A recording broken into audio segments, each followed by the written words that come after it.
What it do, Couch Gang and my hip hop crimies and crimettes? Welcome back to another episode of Couch Conversations. And today I got a special guest. We got a Boston legend in the house today.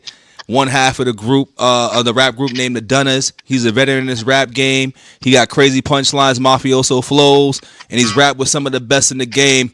I call him the Mad Rapper 2.0. He says the same thing, but he's also the best thing since Yoga Pants, which he's also said as well too. So, ladies and gentlemen, we got the homie Big D's on the couch today, dog. What's going on, brother? Hey, what's the deal, man? I love the intro. Hey, man, thank you, man. Thank you. I try to give everybody that WWE intro, man. You know what I'm saying? I try to give everybody that. Need that. Yes, sir. Yes, sir.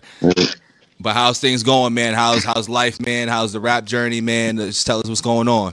Where you from? Yeah. Let's start off with that. Plugging away. I'm from the North Shore. I'm up in Peabody. Okay. Yeah, man.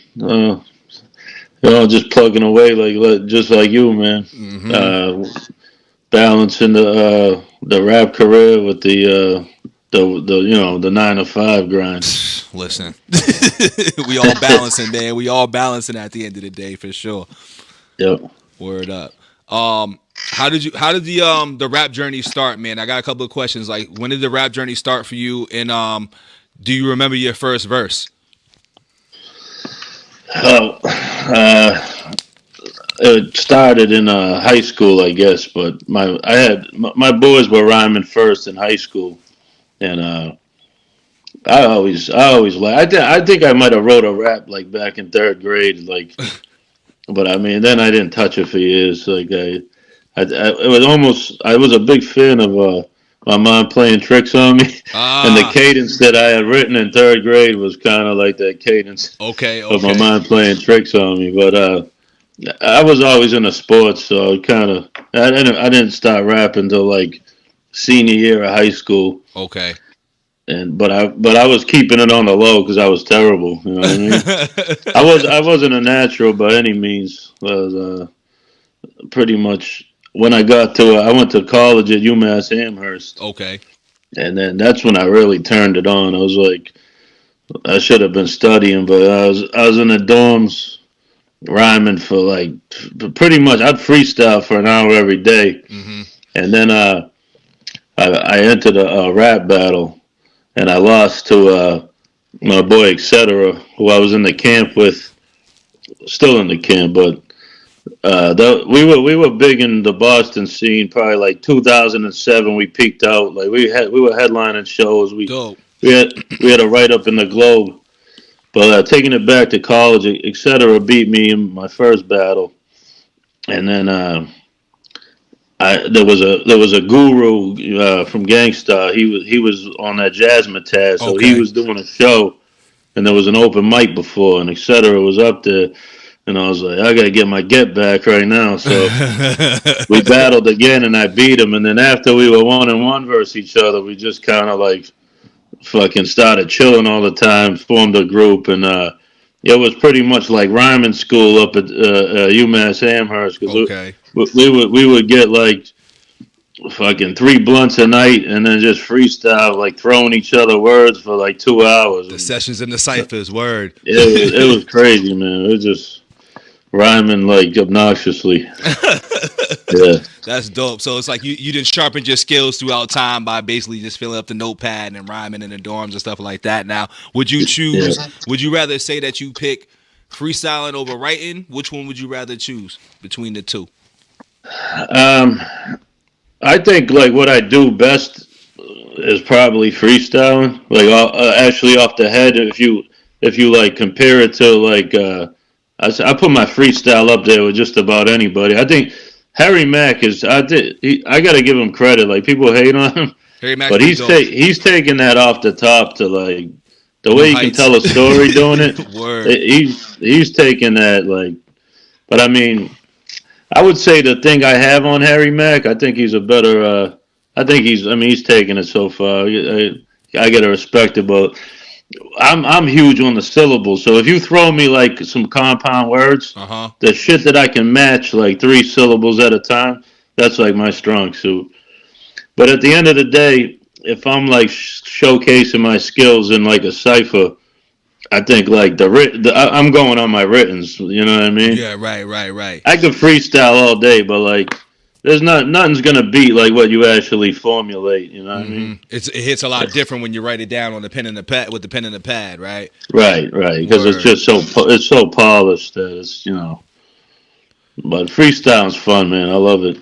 Nah, I love the freestyle aspect of it too, and kind of like you said, it's funny that you mentioned Harry Mack because I started Yeah. listening to Harry Mack while recently and stuff like that, the last probably like 8-9 months or whatever, and I'm like, this dude's dope, and I've noticed that a lot of people say that he's actually freestyling off the top. So let me ask you as well too, as an MC, like when you freestyle, do you freestyle off the top or do you take writtens? Because a lot of people say that No. people take writtens and then they use them in a freestyle. And I'm like, nah, I think freestyle is all off the top. Yeah. No, there's by definition freestyle is not. I mean, it doesn't have to be off the top. Like when I put my verse, when I put my like get money freestyle on Instagram, that's a written. That's not off the top. But what I was saying, where I put my freestyle against anybody's, is the off the top. Like off the top freestyle, it's still like a strong suit of mine. But I don't know. I don't know. It's just I just smoked a fucking big ass joint too. But You good. I'm waiting till after. I mean, I think off the top is very very hard to do. Like I mean, I don't think you have to be able to do it, but I mean, it's cool, man. I love going off the top, man. Word. I didn't listen to a few of your freestyles. I'm like, nah, he got some bars when he's be rapping this shit, man. Like the joint you did on I want to say it was XM Sirius Radio or Shade 45 station a while back. Well, that's a written. That was a written.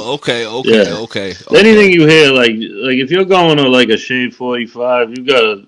I mean, I could freestyle and it would be good, but it's not good. Like even though I consider my off the top like up there with anybody, nothing's gonna be as good as like formulating some bar, like some written stuff. Right. I mean, anybody going on. I've heard very few people go on like a sway and go off the top. You know what I mean? So it's usually not pre-recorded, but just pre-written. They call it ready. A freestyle. Nobody's freestyling. You just disappointed me because I'm always like, damn, these dudes. Because if I ain't heard it, Nobody is like it's off the top. Yeah, but you say like nobody's doing Crooked Eye, like he don't freestyle, but he's unbelievable. Like he's dope. Yeah, Crooked. I mean, Wordsmith, man. His brothers are dope too. Shoe Gang and them, those guys is dope too. Oh yeah, they're crazy. I bang with them. They're rime connoisseurs, bro. Now, yeah, I think they're brothers of him. Yep. They're all, I think all three of them, Demetrius, like Dice and all of them. I think got like 4 brothers that be rapping, dog. All of them nice, dog. Hell yeah. That group's ridiculous. Like Circle of Bosses. The fact that they aren't bigger than they are is crazy. It's just I don't understand that, man. But I think the music, things have changed. You know what I'm saying? People don't like bars anymore. People rather just hear the production and stuff like that. So I feel I think people don't get. I think people don't get like the average ear just doesn't even get like what you're doing sometimes. You know what I mean? Because the consumer is different. It'll be like they'll hear it and be like, oh, it's cool, but it's like. They don't realize you're piecing up like 4 syllables at once. Yes, you know what I mean? They don't even like recognize that. They tying their first bar to their middle bar. You know what I'm saying? With a scheme that's just off the wall. Like I've really listened to them in the last year as well too, and I'm like, these dudes is rapping. Like they're not better than Crooked. Don't get me wrong. You know what I'm saying? But they're nasty. Like I'll probably say like the best one out of that group would probably be Demetrius for me. You know what I'm saying? Demetrius, Julius. I'd say K is nice too, and then Dice. He don't rap too much anymore, but Dice was nasty as well too. So I really bang with them, bro. See, I don't know them like that, but I just know like I don't know them by name, but like one of them got like a huskier voice. Okay, yep, that's I think that's. And then one sounds like particularly like Dice. One sounds almost exactly like Crooked. Is that the one you were saying the nicest? Like the one that sounds like Crooked is Julius, I think, because I feel like he does sound like the most like Crooked. Yeah. And then the one that's more of aggressive flow, that's Demetrius. He's using one that's really going bar crazy. Then Dice, he don't rap too much with them as much anymore. And then Kev is like the younger brother. So I'd probably say Julius sounds the most like Crooked though, if you ask me. Yeah. For sure. Now speaking of Crooked, man, I think that song you did, Paradigm. Yeah. How was recording that, man? Like that was Oh, dope. see, I didn't actually record that with Crooked. Okay. Yeah, so it was like a send up. We both got paid for that verse though, That's so dope. That's dope. I That's wasn't dope. paying for it. I got paid myself, but But the fact you got paid for it though is fire. You ain't got a track with yeah, Cricket yeah. is dope. I mean, I didn't get paid what Crooked got paid, you know. But now it was an honor to be on a track with him. I mean, he's always been like I remember hearing him on Sway in the Morning back in the day, like his freestyle. I was like, dude, it was unbelievable. Hell yeah. Now, was you nervous putting together a verse for that because you knew what you was going up against? No, because my boy, no, not really. But he's probably like he was probably the one dude where you should be a little scared, you know, to get on That's the what I'm track. saying now. But it was funny because my boy Grav, he got two verses from Crooked, and I was actually on another one first, but then he just used Crooked's verse. But I actually liked my verse better on that one, but I don't know, whatever. It is what He it was the is. executive producer. Right. Yeah, your verse Yeah. definitely went hard on that too, man. That was when I heard that, I think the whole beat, the way it was put together, the way the Yeah. verses was put together, and like your rhyme scheme, and like for me, you give me a little bit of like some Immortal Technique. You know what I'm saying? Like you give me Yeah. flows from them a little bit. Like I've heard some Raw the Rugged Man. Like you come from that like cloth of rappers to me, man. Now who has been like your influences and like your flow and your cadence and your styles? Definitely Big L and Eminem. I was And gonna then, go there too. Word. also Jay Z. I like Jay Z a lot. Just and then the lyricist. I don't know if you remember the first lyricist lounge, Oh yeah. like words, punch, like all that type of Uh-huh. punchlines. The demigods, apathy, and all them. Right. All the influence. One of my favorite rappers though was Graf. He's definitely got some influence from him. I don't know if Okay. you're familiar with I don't him. think I'm too familiar with Graph. I've heard the name, but I'm not too familiar with the content though. I'm not gonna lie. Yeah. Yeah, he's crazy with it. He was killing like the K Slade mixtapes back in the Okay. day. I love that like '04 like K Slade The mixtape mixtape era. era, Like the Drama I King feel era. like dudes were nicer back then. You know Big what I mean? facts. Big facts, Yeah, man. yeah. That's a fact. Now, I heard you mention that you used to play sports and stuff like that before you rap. So you kind of already answered it a little bit, but were you one of the ball player dudes that wanted to rap, or was you the rapper that wanted to be a ball player? See, I'm more of a basketball player now, but I didn't Okay. even play in high school. But I pitched all through high school. I was a baseball player. So Okay. um, no, I always liked rap. Like I think growing up in the '90s. Like hip hop and sports were just like kind of together. Like see Deion Mm-hmm. Sanders rapping and all that. So Yep. Must be the money and shit. Yep. yeah. I always loved it, man. I always loved the beat. You know what I mean? Uh-huh. Yeah. Hell And yeah. Yo MTV Raps was like Classics, fucking man. unbelievable to Big me. facts. Like BET, yeah, Rap City Basement, man. You know what I'm saying? All yeah. of that. Yes, sir. Yes, sir. Like I remember watching Yo MTV Raps, seeing like Cypress Hill, Naughty by Nature, all for the first time. Like fucking loving it. Yeah, every Mm-hmm. Saturday morning I used to watch that. Big facts. Same here, man. Same here. Yeah. Um, Now, do you remember your first opener for a show? I know you said you was buzzing back in 04, 05. So was you opening up for like anybody that was mainstream or any artist Yeah. that's big now? And how was that Yep. Open experience? open up for Kanye, Oh and shit. right after the college dropouts, it was Mount Holyoke College. It was their spring concert, Mm-hmm. and yeah, we opened up for Kanye. Like I said in the song, you didn't let anyone go backstage and meet him. Yeah, it's funny. I think it was Mad Rapper 2.0, right? I was gonna bring Yeah, that yeah, line up. yeah. We opened up for Cassidy, and I actually got a DUI that night. Oh wow. Yeah. It was, but I wasn't even. It was like it was. I think I had like 6 beers, and I blew on the breathalyzer. I think it was the exact limit. Like if I was a point low, I would have been good. So I wasn't even a big drinking night. Just bad luck. If they got me the night before, though, I would have been friggin' been, 2.5 on the shit. been a whole different ball game. Yeah. Might But have gave thank you God for bailout. Uber now, because I drink, I just Uber. Facts, you know, what I'm saying spend that Yeah. $20, $30, dog. Yeah. Avoid Well worth it. $10,000 exactly. Yeah. Avoid that charge, Well man. worth it. Yeah. Word. Um, What was your first rap name before you came up with Big D's? No, it was always Dees. Yeah, Ah, it was always Dees. My okay. boy that rapped, he was like, my last name's D Simone, but it's actually DESI. But he's like, I like how the DESE looks. So he kind of just he gifted me the name, I guess. Okay, Came up with okay. it. That's I just, fire. but I was Dees forever, and then once I got fat, I added the big. You know what I mean? Once you're over 230, then you had You to know, it put the works. It big. works Yeah, itself out. Word, man. You yeah, know, because most yeah. rappers usually go through like mad different names or like a couple of different aliases before they settle on the final name. But you're like, nah, I was true to this. Yeah, I had a whack ass acronym just because he gave me the D's first, but it was like some whack ass underground shit. I was like dynamic MC spitting energy. I was like that shit's so like 97 underground Word. right there. Fucking terrible. That's like when Ja Rule came up with his name. It's like, yeah, nah, nobody's doing that. Just stick with the rule, dog. Yeah, yeah, for sure. Big facts. That's Yeah, funny as hell, man. yeah, Um, Now, kind of going back into your first, because you know everybody has those moments when they fall in love with hip hop or fall in love with rap or whatever. Now, do you remember the first like rap song you heard that made yeah, you be like, I fuck with rap? And yeah. also two Cause parter. Do you remember your first CD that you purchased yeah, without the with the explicit content sticker? yeah. So I'll tell you this. My older sisters, they like Guns N' Roses, so that's all I knew. I was in first grade, and then MTV. I saw "Parents Just Don't Understand" was the first rap song Okay. I saw, and I loved it. I was like, "What the hell is this?" And then since that day, I was like, I never even bump rock now. I pretty much like, That's funny. okay.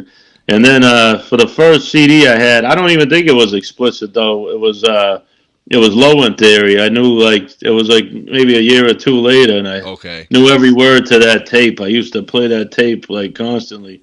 But my buddy Jimmy, he's crushing it now in life, big lawyer. His mother used to buy him all the explicit CDs, Oh, he was and lucky. yeah, yeah, he had the Ghetto Boys. Remember that song like "Gangster of Love" and all that. Uh huh. But we were we were reciting all that stuff too. Word, that's funny, man. Yeah, That's funny. Cause I remember, I think my first one that I remember was there was two moments for me. It was like the first song I think I really heard was two. It was Onyx Slam, which made oh me feel like I yeah, banged with them hard. Like that was the yeah, first rap group I heard, and then obviously oh Naughty yeah, by Nature, and then Diggable Planets. I'm cool like that. I fucking love yeah, that song. You know what I'm saying? oh That yeah, just yeah, that made me be like, nah, I'm fucking with this rap shit. And then I think by the time I was probably about 10 years old, so 1998, where I think it yeah, was the greatest year in hip hop. My first CD or tape that I bought was DMX's "Dark as Hell Is Hot" and Master oh P, "The yeah, Last Dawn." So, yeah, so my lineage is, it's all over the place, but it comes yeah, from yeah, it comes from the golden era. yeah, yeah, It comes from the golden yeah, era for yeah. sure. I see. DMX was high school for me. I'm definitely a little older. Oh So yeah, just a yeah, little bit. Yeah, DMX was like middle school for me, middle school, elementary a little bit. Yeah, I think I yeah, was like yeah, sixth yeah, grade yeah, maybe or something like that. Facts. yeah. But yeah, that was a big one for me too. I loved that DMX. He was on a that was a legendary run. Them Hell first yeah. couple albums. Back to Yep, back, dog. Back to back albums in yep, 1 year was crazy. I don't think we've ever really yeah, seen nothing like that. That was unprecedented. yeah. And I gotta say this. I went to the Hard Knock Life tour. Was my first concert, Damn. and it was Redman, Method Man, Jay Z, and Mm-hmm. DMX.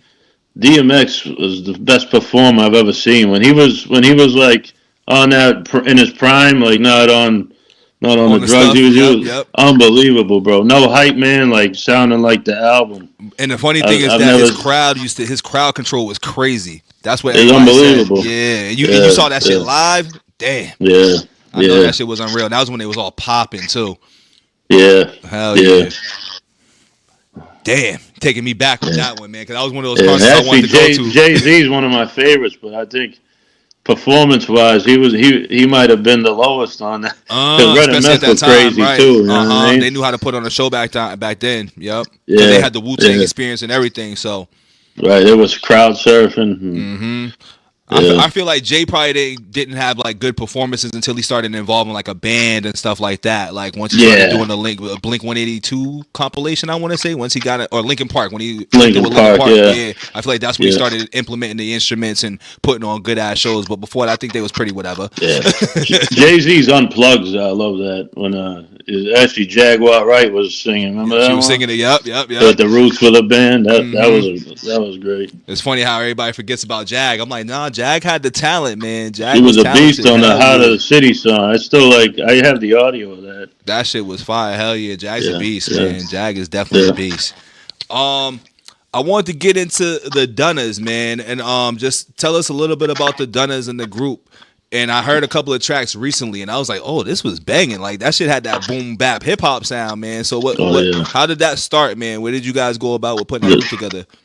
The Donnas is me and Oak, and I was in a group. I was in E3, and then we turned into the camp. But even back then, Oak came through the studio, and the thing, me and Oak, we just hit it off. We had common interests, but also we write.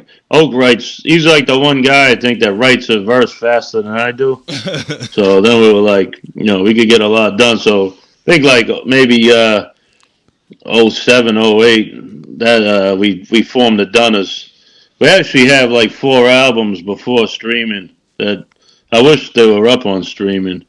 But our first show we opened up for Rakim, and Damn, y'all are some we legends. we had good chemistry. Like we used to record at this producer Billy Blazes, and it was right by it was in Brookline, the Anna's Taqueria. So we used to every Tuesday we used to go there, get burritos, and then smoke like 3 blunts, and then we'd have like 3 tracks done. You know what I mean? Word. Yeah. That's But funny. yeah, Oak's my guy. Like even when I took a hiatus because my kids were born, 2012, I didn't put out music for like 7 years. Oh damn. Oak was kind of the one that like got me back in, and I'm glad. Like if Oak wasn't still rhyming, I don't know if I even would have started recording again. Wow. Like when I stopped recording though, I always had bars. Like because I'm the type to always freestyle on my way to work. So I had like an hour of bars in my head, even though I wasn't putting music out. Like, I still do it. I still do it for the competitiveness of the sport of it. But now Oak, and he introduced me to Chairman Chow, who's like fucking. He's been instrumental in like pointing me in the right direction. Right. So yeah, we got a good squad. Me, Oak, Chow, and then Loman did half the beats on the Dunnas. And then we got another one with Chef Bogey too. Okay. Yeah, recent one. That's dope. Now, when y'all like going through the scene in the beginning in like 2007, right? Like, how was the rap scene then compared to now? Because I hear you mentioning that you didn't rap for like 7 years. So sharpening your pen, was that difficult? And then also getting into a different landscape of how the rap world is as far as, being an independent artist and getting your music. Like, how was that getting, reinitiated into rap? How was that going? Well, we were really came up on the scene with E3. E3 was me, Skip Whitman, and etc. And then later, Skip Whitman, he went solo, and then it was me, etc. and Grime formed the camp. So it was like, but I remember E3. So we started up at UMass, and then we had like a show at the Western Front in Cambridge back in '04, and there were like some established like Boston rappers there, but we went on like first, and I remember they were fucking with it, like you know what I mean. We were so I would say I don't know if this was a question, but I almost feel like we should have come out like 4 years earlier. Because we missed like when Acrobatic, Lift, Esoteric, like the Schizophrenics, like we were after. I wish we were like got a foot in the door back when they were like when the sound was there, the sound changed. And also, I think the camp. I think like we really stopped going hard after like maybe '09, like 10. We went.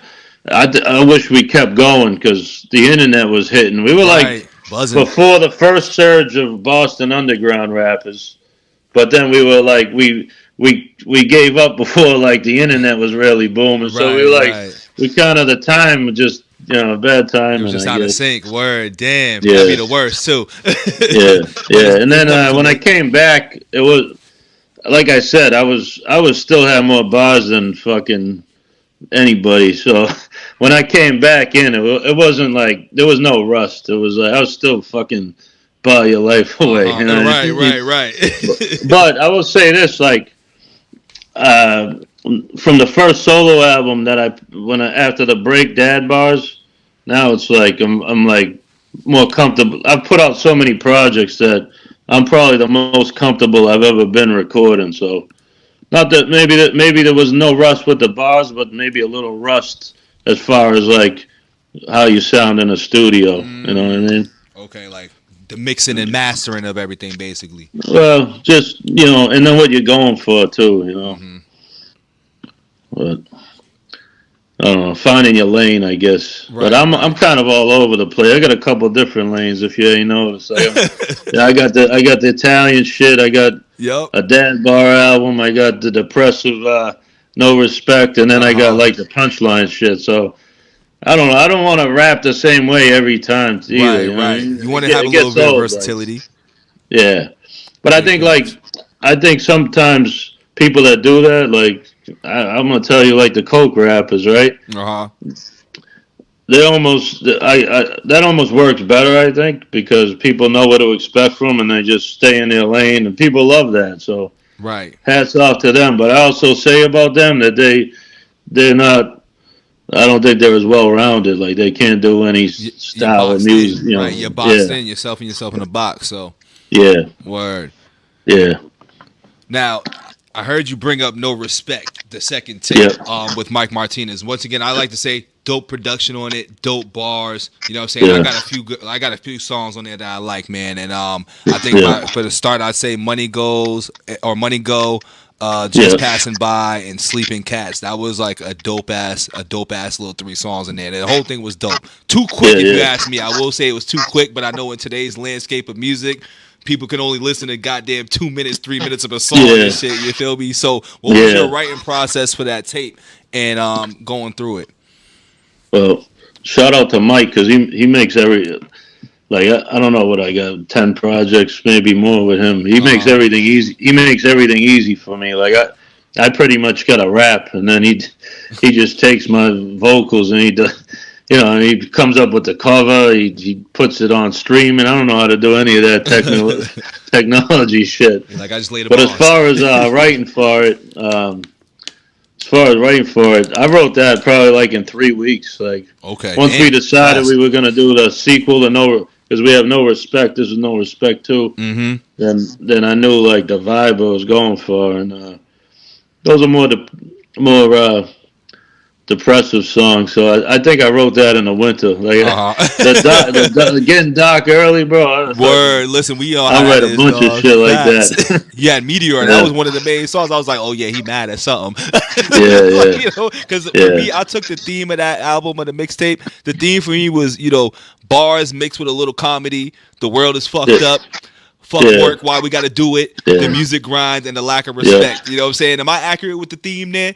Oh hell yeah, yeah. And my day job is like it's very strenuous. Like Mm-hmm. I'm in the union, but like if I go on like a big construction site, I'm telling you, we work the hardest out of all them. The drillers, Yeah. we go all we it's just like we're all day long lifting shit. And Right. I look at some of the laborers, no. I mean, some of them are working hard, but some of them are just hosing off tires. Like every once in a while, I mean, we're lifting steel all day. I You're like, mean, where's the hard work at, dog? Like, yeah. where's the I'm heavy just lifting? saying, bro. Like, come. I've had some helpers quit before, coffee time. That's the fact. The Yeah, grind is real with that, man. yeah, Facts. That's funny. yeah, Meteor song though, because I did want to talk about that song. You had brought up a couple of bars in there just in regards to work and just the world's messed up and everything. Like, what outside of it being shitty winters and stuff like that, what inspired you to kind of come up with that concept in the song? Just I think it's tough right now. Like I think just getting by for the average person is just like inflation through the roof. Like it Mm-hmm. just people be busting their ass out there and they're really still living paycheck to paycheck. So Right. I don't know. I don't know. I guess just a lot of friggin' a lot of frustration that went into Right. that song. Get Yeah. some shit off your chest real quick. You know what I mean? Right. Right. Nah, I dig that. I dig that. Yeah. Um, being an independent artist, man, can you describe what it's been like grinding through this space? You know what I mean? Have you dealt with like, feeling like you've been blocked with deals or blackballed or like found difficulties in setting things up with people? No, I mean, I'll be honest. Like, I don't chase it like I should be. Like, maybe I should be chasing it either.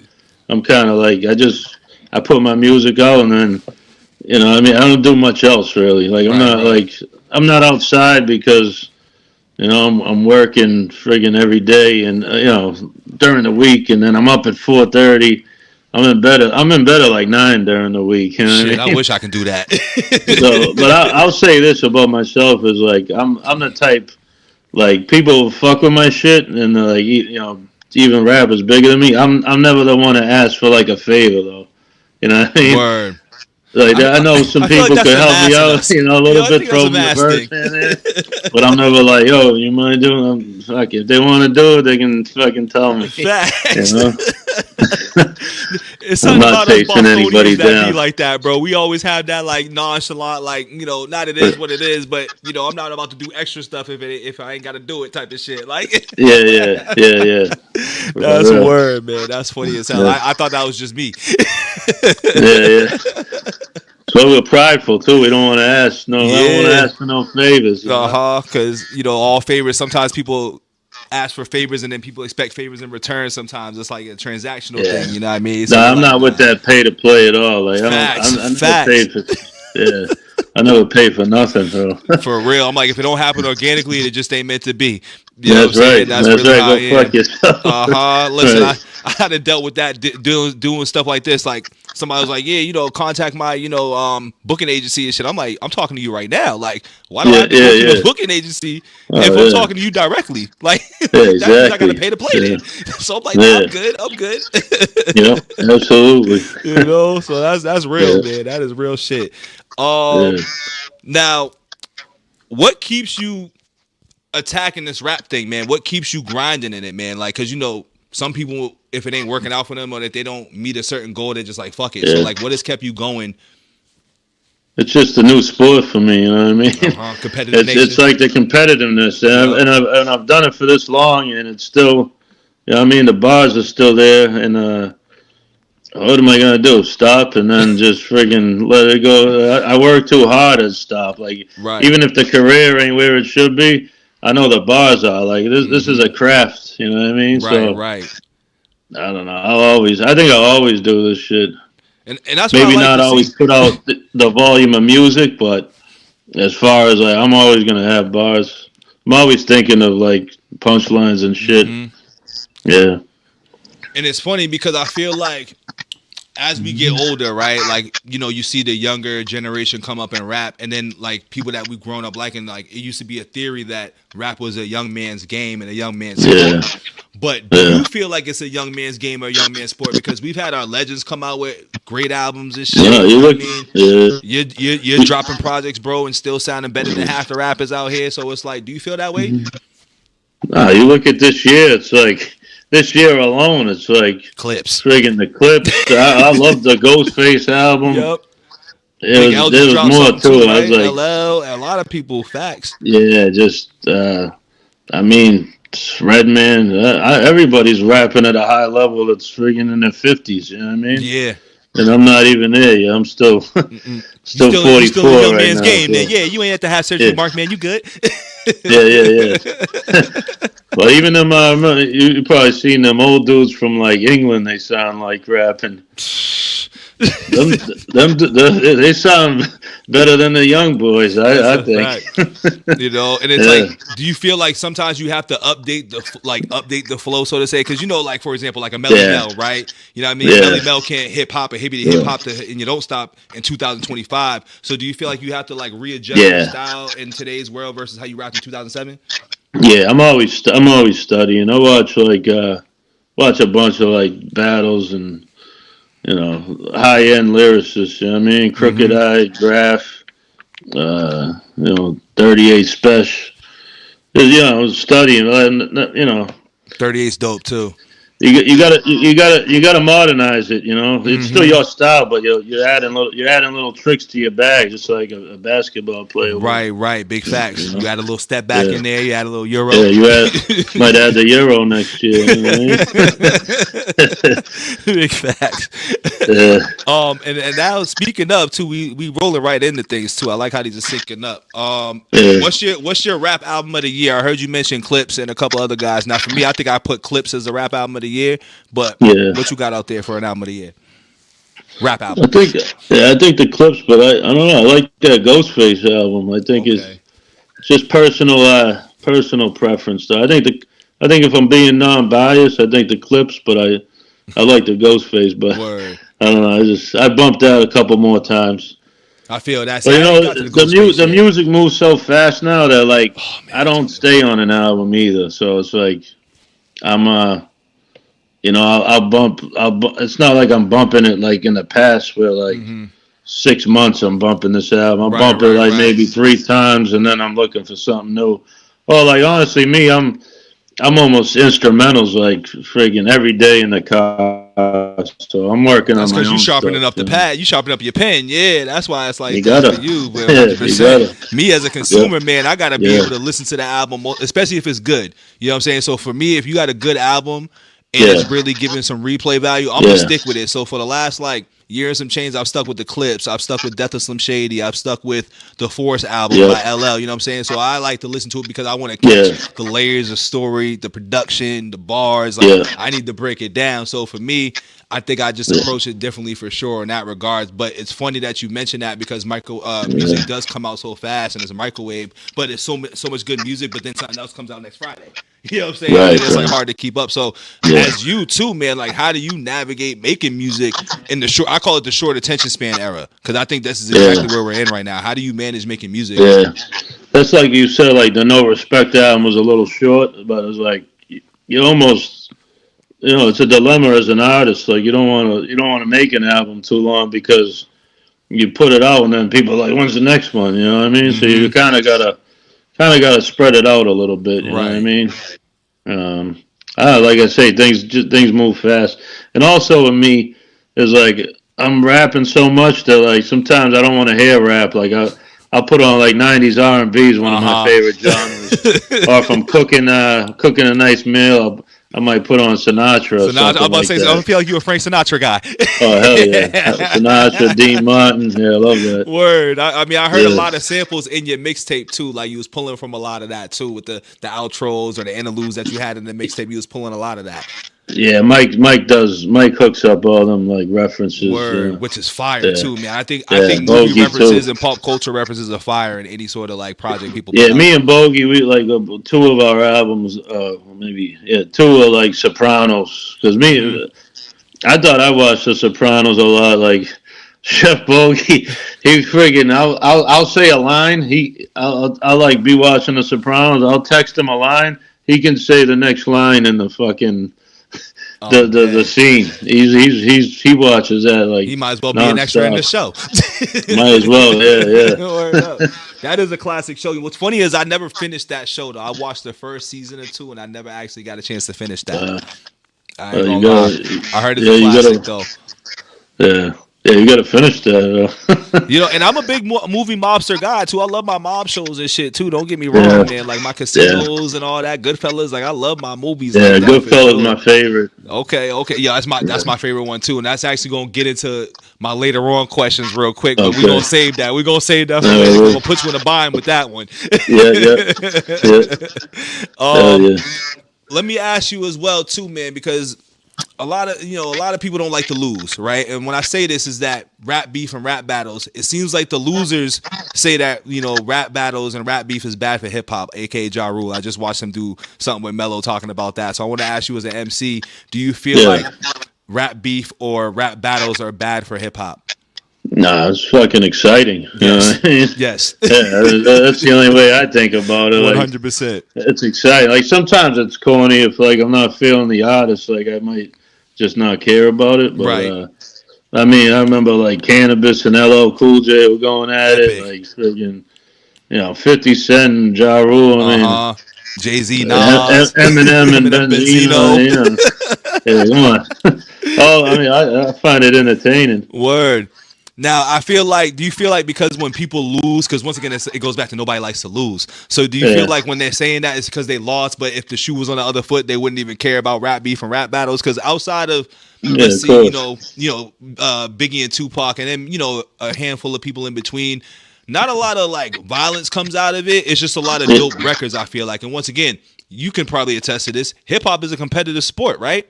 You know what I'm saying? Yeah. So why not have that in there as long as you keep it on wax? I'm always big on as long as you keep that shit on wax, you have no problem.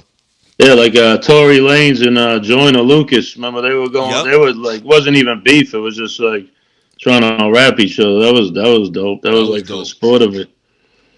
Because it's a competitive sport at the end of the day, man. I think the society these days is too moist when it comes to that type of shit, man. Yeah.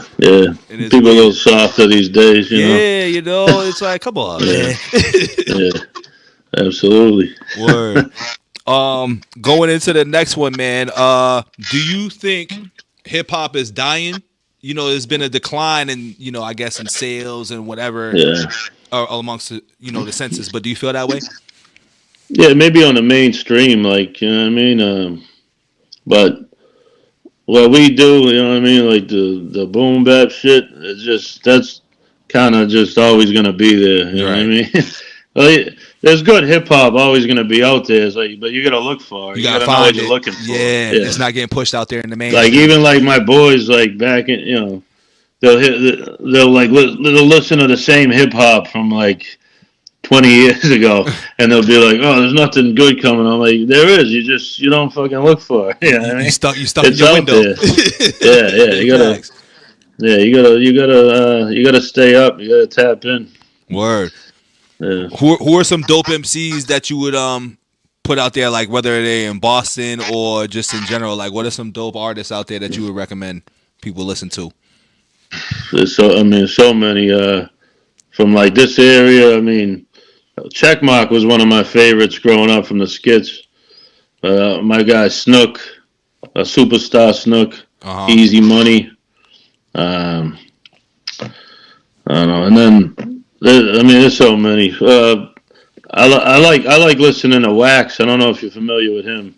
What's funny is I'm not too familiar with a lot of like local artists in our city like that. Okay. Like I be in my own little bubble and box. Like I probably say I fuck with Nux, you know what I'm saying? I fuck with you know what I'm saying, like his group too, you know what I'm saying? I fuck with me and Nux got a project together. Oh yeah? That it's like probably a track away from being finished. Okay, I'm about to say I've been waiting for that because I remember y'all mentioned that a little bit ago. Yeah. So. And then Finalia, you know Finalia? Nah. He's great. You gotta tap into Finalia. Okay. He's one of. I think Finalia is one of the top like bar spitters around this area. Nice. That's not a part of MBS though, right? No. Okay. He was on one of the Dunners projects. All right. Yeah. So, and then always my camp, Oak Lone Tree. You know, the camp, Grinding, etc. There's so many, man. Word, trust me, I gotta dig into it myself, man. So that's why I'm asking too for me. Yeah. I'd start with Finalia, Finalia, not Superstar Snook. He's Snook and Easy Money. They're in Terms, Terms crew. Okay. But yeah, they're nice with it. Nice. Yeah, I'm gonna have to check all that, man, because I want to get into more local artists as well too, so I can just know what the scene's like. Yeah. I'm forgetting people too. Oh, there's a lot though, so you good? Yeah. I smoked a lot for short-term memory a little different. yeah. Still remember them bars though. Hey, listen, that's all that matters too. That's right. um, Yeah. what would you say would be or was the best era in hip hop to you? I'm gonna say this is an unpopular opinion. Well, I don't know if it was the best, but my favorite was the like the early 2000s. Okay. Like I said, I love like the 90s is the golden era, right? Yep. But I don't know. I think the lyricism got better like in the 2000s. Like you had all the mixtape dudes that you had a fucking punchline after punchline. You Yeah. weren't like the 90s had the classic nostalgic beats, The sounds and Illmatic. everything. But Yeah. I mean, I like just spitters, you know what I mean? So Nah, facts. like the K Slay mixtapes, the Clue mixtape. I love Dipset, and I was a big Dipset fan. Okay.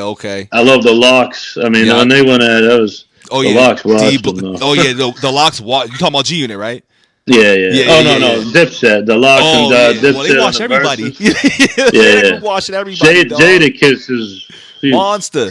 But yeah, he you know what's turned into funny? something else that I'll night. say Styles. I actually know I like Styles, but I think Sheik is better than both of them though. Low key. Sheik's underrated. I don't Yeah. know if he's better, but like he might make a better album than him because his the Walk with Me album was, I'm you telling you. know, that's the knock on Jadakiss. Like he might not have a classic album. I still bump his I still bump albums, his albums word. but like his verses are like classics. You know what I mean? That's In why their he's own top right. five dead or alive, man. Yeah, His yeah. verses is unmatched sometimes, man. Yeah, and the performance that night was.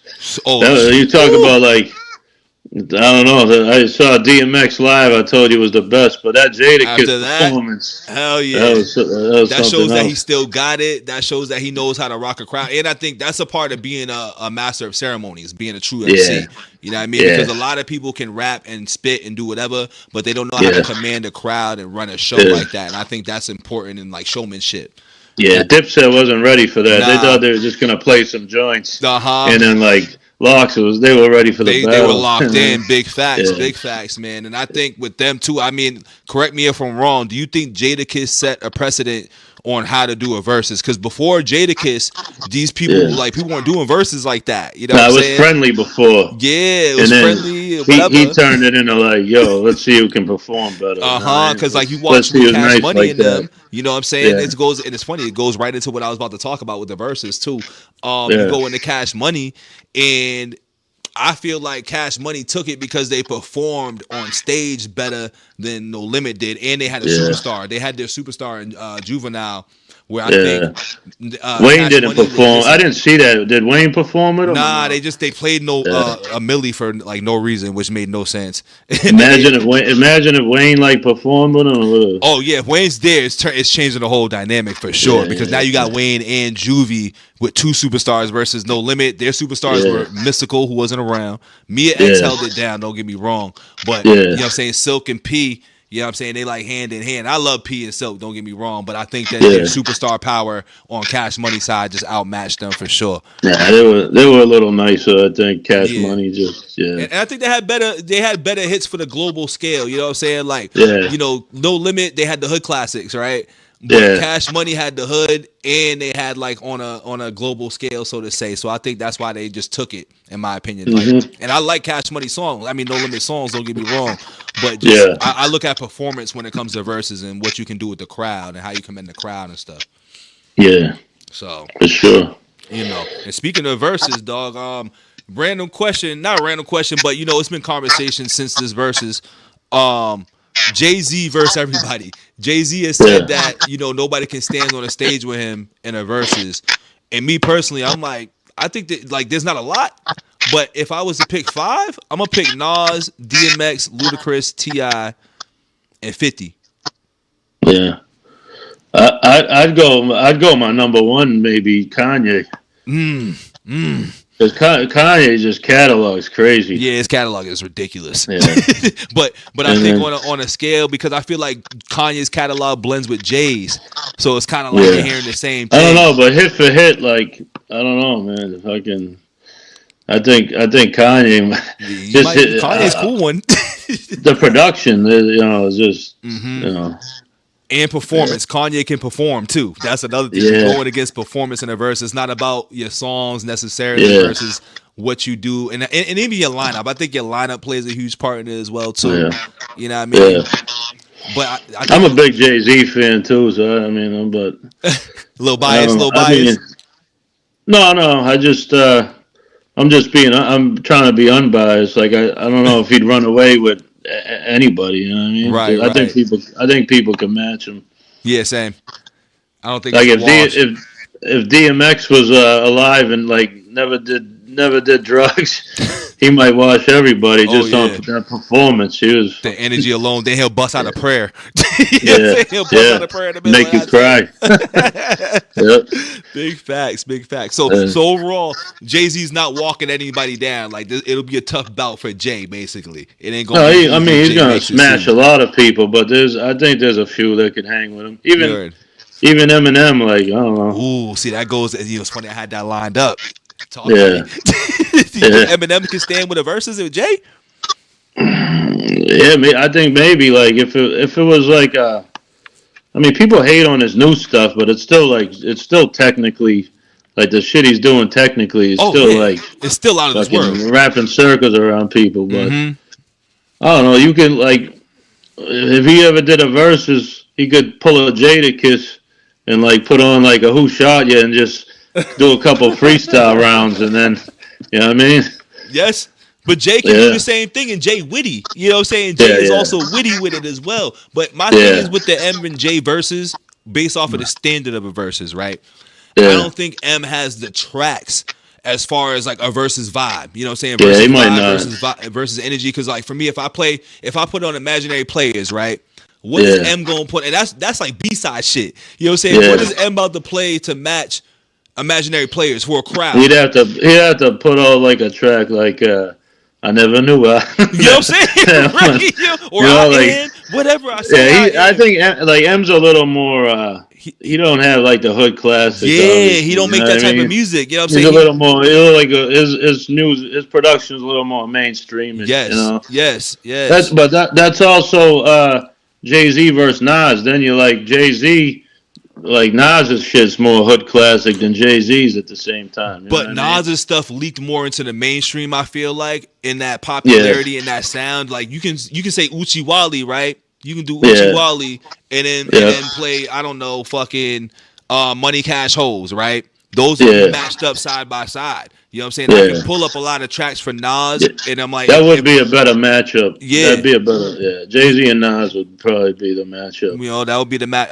You know, and to be honest with you, I'd probably say, and I say that'd be the better matchup because of longevity, right? Yeah, But when it like comes to like hits, time wise, but like if it was only an hour, you could almost make an argument. Dr. Dre, like right? Exactly. You know what I I mean, mean? Dr. Dre's put out like two classic albums that almost front to back Mm-hmm. every single song. You know? 100%. And you can even Yeah, account for Compton. That was a solid ass album too, yeah, which is yeah, AKA yeah, Detox. It's AKA Detox as well too. But you know, it is what it is. yeah, yeah. But when But that I, what was it? The Chronic 2000 there. Yep. yep, I think that That one's got better than the first one. If you ask me, I that think that's that better. that that album's banger after banger. Really. That's more of a Yeah. front to backer for me than the Yeah. original Chronic. I think I if I was think gonna so. choose Chronic 2001 and Chronic, I'm picking the Chronic 2001. To be honest with you, Yeah. Yeah. I agree. you know, Yeah. because you know if you look at it, Chronic had some hits on there, but the Yeah. standout hits that I remember are the ones with Snoop. You know what I'm Yeah. saying? Like, Yeah. you know, with the Chronic 2001, I can remember the intro, Forgot About Dre, Last Episode. You know what I Yeah. mean? Big Eagles, like a whole bunch of shit on that one, man. Snoop did it. Snoop did like a friendly versus with DMX. You see I that remember one? that one. Yep, that was on COVID Yeah. too. Yep, I do Yeah. remember that Yeah. one. But imagine them in like In a like setting. Madison Square Garden arena. That Yes. would be Oh, that would be crazy. fire. You know what I'm saying? Or the Yeah. Staples Center before it turned into crypto, but you know what I mean? Yeah. Also speaking of verses too, since it seems like they're trying to bring it back. Now they did the last one in Vegas, and I asked somebody this as well too. Now, do you feel like if they was to go and continue this, do you feel like they should do it based off a region, Like if you have an artist going head to head, right? Like with that one should have been held in like New Orleans or like Atlanta, somewhere Yeah. in the mutual setting where like the music impacts the Yeah. area. You know what I'm saying? Well, Versus yeah, because Vegas. I agree because I think like the Locks and Dipset one, It was in New if York. that wasn't in New York, like if that was in Texas, It wouldn't I have mean hit the same. the crowd ain't gonna be reacting like they are. Right. Like that was perfect. Like Mm-hmm. that was very New York. You know what I mean? Very. So Like do yeah, that shit at the Apollo or some shit. You know what I mean? Like that's yeah, when you got to yeah. do stuff like that. So I feel like next time I think Versus should go about that route. They'll make it a lot more exciting. Dipset, they should have brought out the spitters too. They should have brought out like J.R. Ryder or Hell something. rel You and them and know? shit. You Yeah, they know? thought they were Word. just gonna play their club hits, but they needed some They bars needed that. really with them. They definitely Yeah, needed that, man. Plus, once again, Jada shaped the whole thing, man. The president now is that you got to do the Jada kiss. If you don't come to Versus doing the Jada kiss, you're gonna yeah, lose. yeah. You're gonna It's lose. hard to match Jadakiss. I Hell mean, he yeah. was. Yeah. That's that Diddy influence though. You know what I'm saying? I know we Diddy in a weird place and shit, No, but you're right. that's all Yeah. from under Diddy's camp, bro. Diddy taught them how Well, to perform and shit. yeah, because they had to rock big arenas, whereas like Mm-hmm. Dipset, I think like besides Cam, most of them probably never really. They were probably doing club appearances, Right. so The then tours weren't the same. yeah, right. That was a big thing. Plus, there was no camaraderie too. Like, Dipset, they've been not Dipset. Sorry, the Locks. They actually fuck with each other. Versus, Dipset, there's turmoil in there. You know what I'm saying? There's a lot of issues going on in Yeah, there. So, yeah, yeah. It's sad to see because but I was a big fan of them, but I still Cam's my guy, man. yeah, and I've always fucked with Cam. What would you say is the Yeah. most disappointing breakup, Dipset or Rockefeller? Uh, I'd say I'd say probably Dipset just because the rappers like Rockefeller was more like Damon Jay, but Damon like J. But I mean, think about yeah, it. Memphis Bleak, Beanie Siegel, yeah. Emil, I know. I wish Young Siegel man Guns. is losing his voice, man. Yo. That's sad, man. Mm. 'Cause he was a beast. If you go back and listen to like the album with the truth, that shit is still fucking I mean, crazy. shit, even the battle with Beans and Jada, that was a battle like a Yeah, motherfucker, yeah. man. Beans was a spitter, Oh man. yeah. Beans was super underrated. And he had the hits too. Like, what's that? What's that song they had Matt come through on a club tip? Everybody come deep in the Oh club. Like, yeah. yeah, put your Was it hands Do up. It Again? Yep, put your Yeah. hands Oh up, yeah, put your hands up. yeah, Yep. yeah, yeah, That was a bop right there, man. yep. Yeah, man. And then, well, The Rock too. They had like they were signed like they had like Nori. They had Graf was about to sign a Oh Rockefeller, wow. and so I would have liked to see The Rock keep going too. Hell yeah. Like the original Rock, not like the Rock Nation Rock. You know what I'm saying? Rockefeller, right? Yeah, well, they were Yeah. starting to bring in some people like Graf, and that I would have liked to see what would happen if Mm-hmm. you know. But that Oh, must have been crazy. Like The Rock in their prime, like Kanye and Just Blaze just fucking slinging out the beats. You know what I right. mean? Crazy production and everything. That's why I think the albums were better back then because it's like you didn't drop 4 albums a year, right? So Right. it's like you might only drop an album like every 2 years. So like you're stockpiling the best beats, like the Mm-hmm. shits you gotta really like. You're really stockpiling your albums, so you're able to get the best beats, pick the best Pick the best joints. songs. Now it's like if you're putting out 4 albums a year, you know what I mean? It's not gonna be the best because it's like you're putting out 80 songs instead of freaking putting out like 16. a 15 album. Yeah, Right. yeah. So Which is crazy too, man, because it's like I miss those times. I miss the yeah, times when you were like waiting for an album for a year or two and just yeah, getting a single. Because even now today, you get 5 singles off a 12-track album. yeah. I know. It's like, what are we doing? I You know. know? Yeah, you're like, oh, there's 4 songs I haven't heard. All right, you know what I'm saying? I'm like, Yeah, I guess I'm excited. Like, you know yeah, what I'm saying? yeah, And it'd be like 2 months before the project come out. Like, I think the last person who did that, which I know it's an adjustment to the game. Like, I think when I was listening to Millie's album Blanco 7, I'm yeah. listening through this shit and I said, damn. I said, you done dropped 10 of these. Yeah, I'm like, you done dropped 10 of these, brother. I was like, what we doing?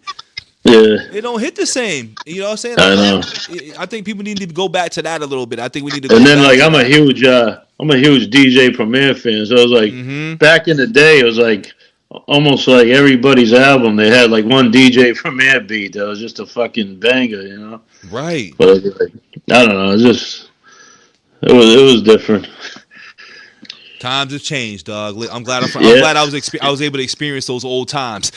yeah, hell yeah, You yeah. know, a And then tape. like I would say this, like now it's like I almost like even though you can put your music out like very easily, like anyone can get a setup. I almost think like too like back in the day it kind of helped because if you bought the CD, even if the CD was shitty, you paid money for it, so you're trying to like the CD. You kept playing, you're like, oh, this joint's kind of this joint's kind Let me of find tight. 6 songs Now that it's I like if you like. don't like this shit, you're just gonna fucking Scroll click away. on the next thing and never Yep. listen to it Big again. facts. You know? And you paying $10.99 for Apple Pay, not Apple Pay, but the Apple shit. You know what I'm saying? So it's not Yeah, even like you yeah, really spent money on the actual album. You just spent money for your subscription. yeah, yeah. Exactly. Yep. That is Yeah, crazy. yeah, yeah, People raps big three per era, right? Now for the '80s, what yeah. was your big three for the '80s? I had LL Cool J, KRS Yeah. One, Big Daddy Kane. Yeah. I'll be honest with you. As old as I am, I kind of miss the '80s. But I mean, I've obviously went back, but I'd say KRS One because I mean I've opened up for KRS 3 times, and I Oh, will that's say of all fire. like I'll say all the people that I've opened up for, he was probably the coolest. Like as Uh far huh. as making a point to meet everybody. And then I like Big Daddy Kane. He kind of birthed Jay Z almost like that slick shit, Yeah, the that slick slick shit. talk. Exactly, So exactly. I'm gonna put him up there, and then probably Cool G Rap because he had the multi syllables that Yeah. everyone went to use. So I say Cool G Rap, KRS One, and Kane. Okay. I know I'm leaving Rakim Oh, off, I about but to say Rakim. Usually people didn't yeah, put Rakim in this list too, but that's alright though, yeah. because you can just they're all interchangeable. You know what I'm saying? You I can't go bet you wrong. if I was like more tapped in during that time, like Rakim would probably be my favorite. Right, But right, right. since I missed the time and now I'm going back, like I'll stick with the three that I said. Big facts. That same with me too, man. Like for me, like I Yeah, know Rakim is definitely like one of the founding fathers, but I'm like I hold a special place for BDK because BDK was one of those first artists that I heard. Like I think that song with Spinderella very special was when I'm like, yeah, I fuck with this. That smooth player raps, you know what I'm saying? And then yeah, LL yeah, Cool J, you know what I'm saying? It's just that self-explanatory. You know what I mean? Just one of the youngest rappers of the game at the time and just doing what he was yeah, doing. And then KRS was one of those first artists that I heard with just that old rap boom bap flow, and then like 9mm, Love's Gonna Get You, and yeah. number one, and then obviously like my favorite verse when he was dissing the Queensbridge joint when he's like Roxanne Shante is only good for steady pumping. You know what I'm Yeah, saying? yeah, yeah, yeah. Yeah, he was He was a ruthless with the dog, yeah, disses. man. Yeah, Big yeah, he didn't facts. want that smoke. Nah, man, he's one of the goats for a reason, dog. Yep. Now going into the '90s era, I had Biggie, Tupac, and Nas. Who do you have? Biggie too. The nine. So this is all just the '90s. Yep, '90s big three. Like, who was your big three in the '90s? Uh, I'm an East Coast guy, so I'll probably just be Big J and Nas. Okay, Big okay. Jay Z and Nas. Yeah, Right, right, right. It's funny about Jay though. You know why I say about Jay? Because a lot of people throw Jay in there a little bit, but you a little older than me, so we can talk about this. I feel like yeah, Jay's real dominant run. You know what I'm yeah, saying? To run the '90s, to be a part of that big three conversation was more or less in the 2000s. I think like the yeah, Tupacs, the Nas's, the Biggies, like the Naughty by Natures, the Method Mans. There was so many other people I feel like that was running the '90s where I'm like yeah. Jay's dominant Well, era was the yeah. 2000s. If I could, it would definitely be Biggie, and then I think Nas is, Uh huh. and then if I had a substitute Jay Z, if you're saying, If I could put Wu-Tang Clan as one, because As one, okay. yeah, I would respect. I respect that. I actually respect that because yeah, they was killing the '90s, dog. Like everybody was a Wu Tang member, bro. They had multiple dudes. yeah. They were huge. I mean, so influential. Yeah, they was running the '90s, so Yeah, I would actually say that too because they don't got to be a solo artist either. So I'll take yeah, that. But Jay yeah. does count because Jay did put out projects in the '90s for sure. Yeah, I mean, I like his early work too. Yeah, So. I say it's funny. I think I just like Jay in the 2000s. I think some of Jay's best work came in the Yeah, 2000s. If you it ask was me. really late '90s into like early twos. Yeah, yeah, yeah, I yeah. think the Blueprint's his best album. I think Okay, I'm with Blueprint, Gift and a Curse, or Blueprint, the the first. original, Okay, the the original. first one. Okay, I'm with you there. Yeah, I'm with you there. See, I think it goes that, and I also put the Black album up there. I think the Black album might have been I one of like his the best Black albums too. album. I would say that might be. I don't think it's the second best of his, but it might be my preference wise second. Now, Yeah, I'm surprised you didn't mention Reasonable Doubt because a lot of people didn't hell doing the Reasonable Doubt, but the more conversations I've had, a lot of people don't talk about it like that. Like they just be like, "Yeah, it's a yeah. classic," but they like other ones. That's why.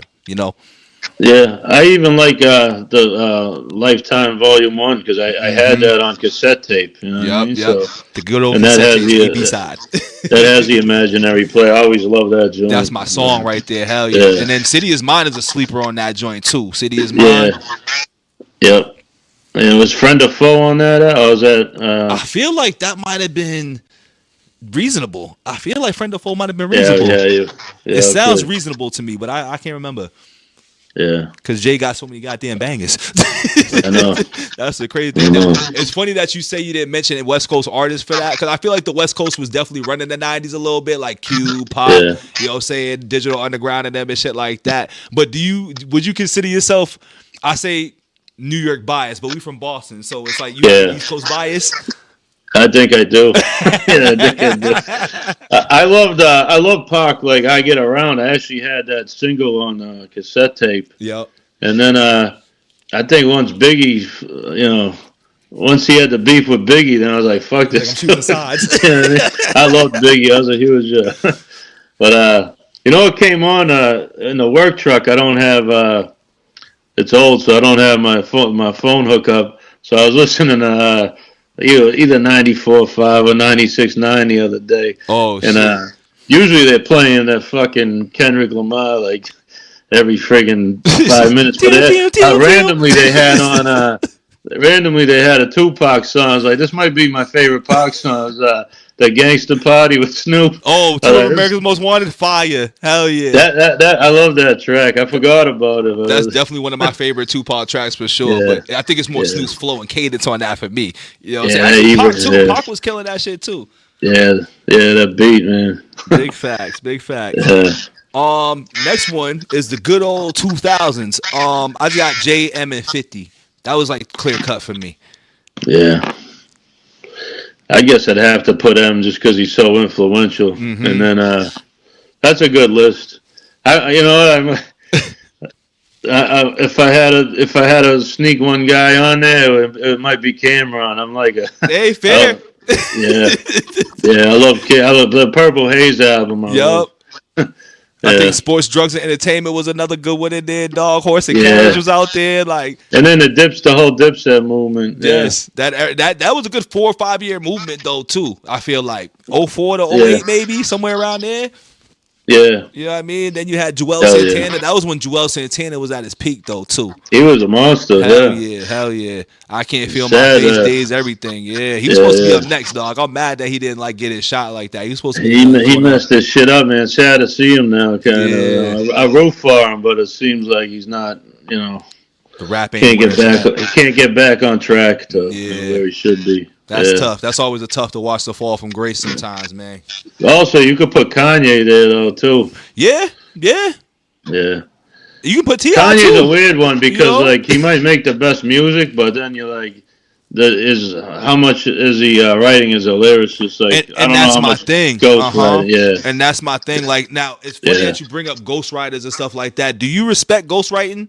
I don't personally. I like. I It's really cool don't. if you make a song, but I don't respect it. I'm happy to do it if someone needs it, and get paid for it. But as far as like, nah, that's why like even Dr. Dre could never be on any top Any rapper top rapper list or Diddy, nobody. Yeah. Yeah, I don't respect it either. You're not you're an artist, but you're not a You're not MC. a You know what I MC. mean? You're not a lyricist. You're not a rapper. Yeah, You know what I'm saying? You're just a yeah. man with a voice I would that love read to people's know how lyrics. much Kanye actually, what verses Kanye has actually written, I because he feel like you can delivers them tell. great. He delivers them great. Right. Yeah, Now with ghostwriting, this is a little off brand a little bit, but with ghostwriting, now for me, I always feel like you can tell who ghost wrote for yeah, that person when they spit the yeah. bars. Do you feel that way?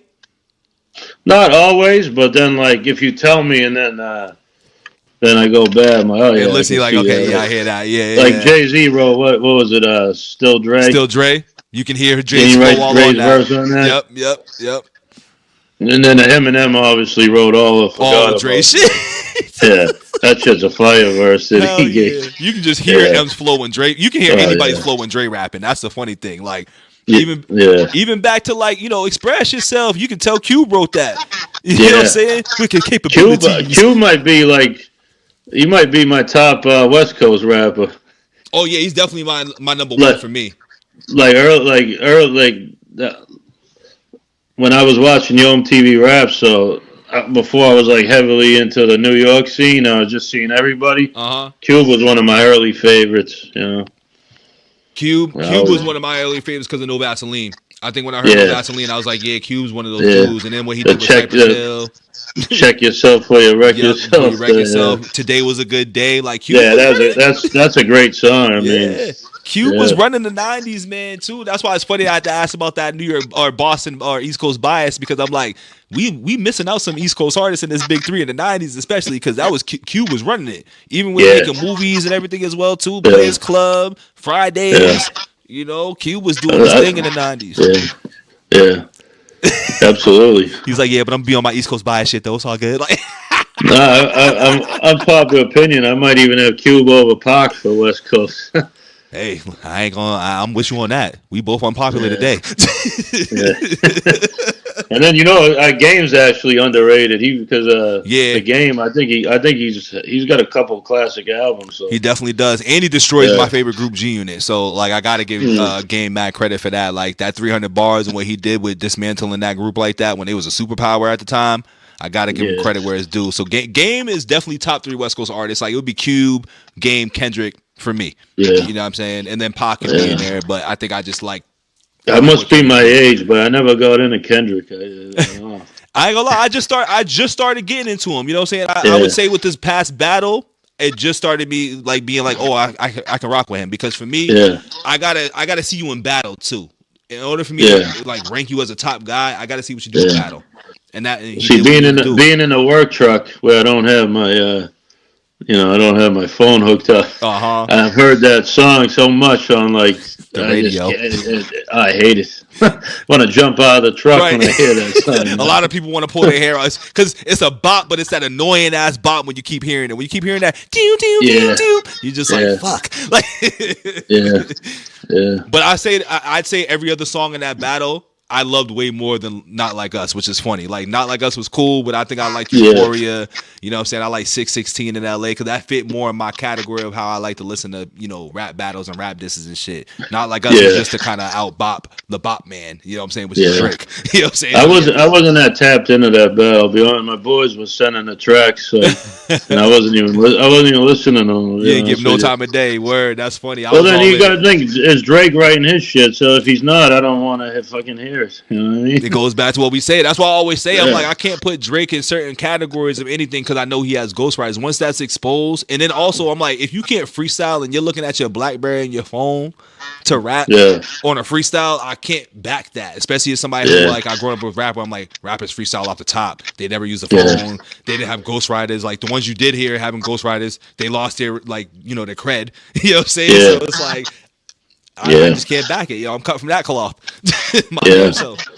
Same, and if I was gonna say something, I forgot what I was gonna say, but yeah, I don't know. I was gonna say, my boy even Chow said I was kind of hating on the Kendrick. This was back when he dropped the Not Like Us, and he was telling me he says unbiasedly that's the best diss track ever. It'll never be in my head. I No mean, way. I don't know. I'm old head bias more than East Coast bias. So like Right. that doesn't do nothing between like Beanie Siegel and Jadakiss going back. That They'll wasn't never even touch it in scathing. me. You That know what wasn't I even mean? touching ether. You know what I'm saying? That's not even touching No. takeover. There's Yeah, there's yeah, a lot of diss tracks that track alone is not touching. yeah. Like I can't put that up there as the best. I honestly, I don't know why. I don't think Kendrick's whack, but I kind of hate on him.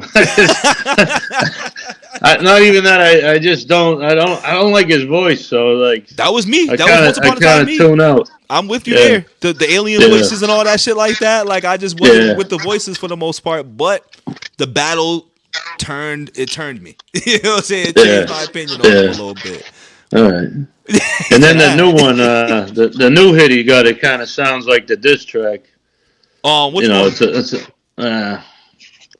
I don't know. It's like a real popular song, but I don't know. It sounds exactly like it. You know the mustard beats. Yeah. Oh yeah, fair. Oh, you talking about that TV off shit? What's that go?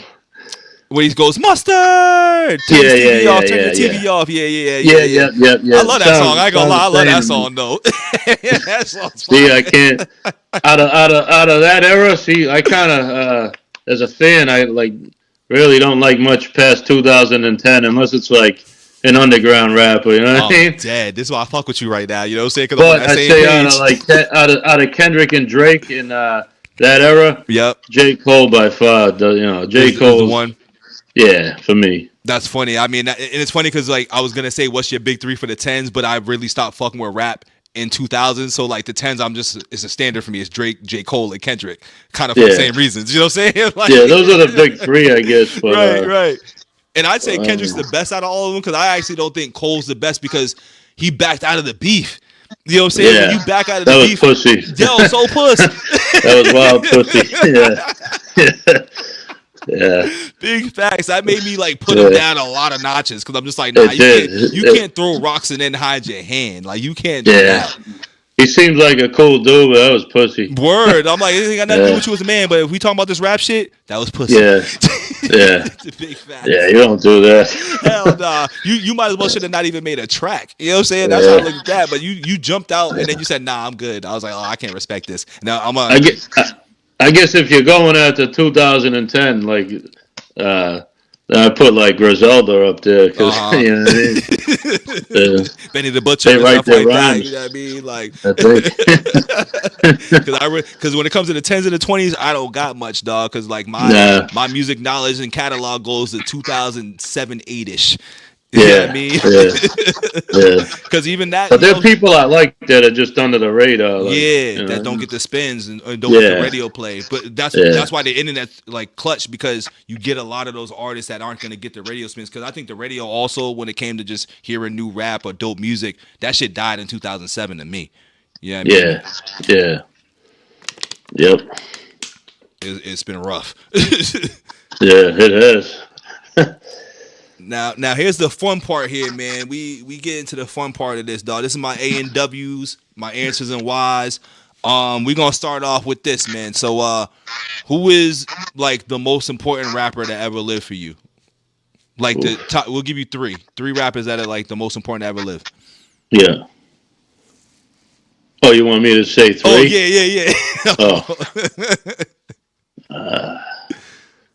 It's that's a tough question, but I'd say me personally, just the way my influences, probably Big L. Okay. Um, I'd say Eminem, and then I might say Sean Price. Oh, big Sean Price. Okay. Yeah, and he had some of the deprecating stuff too. You know.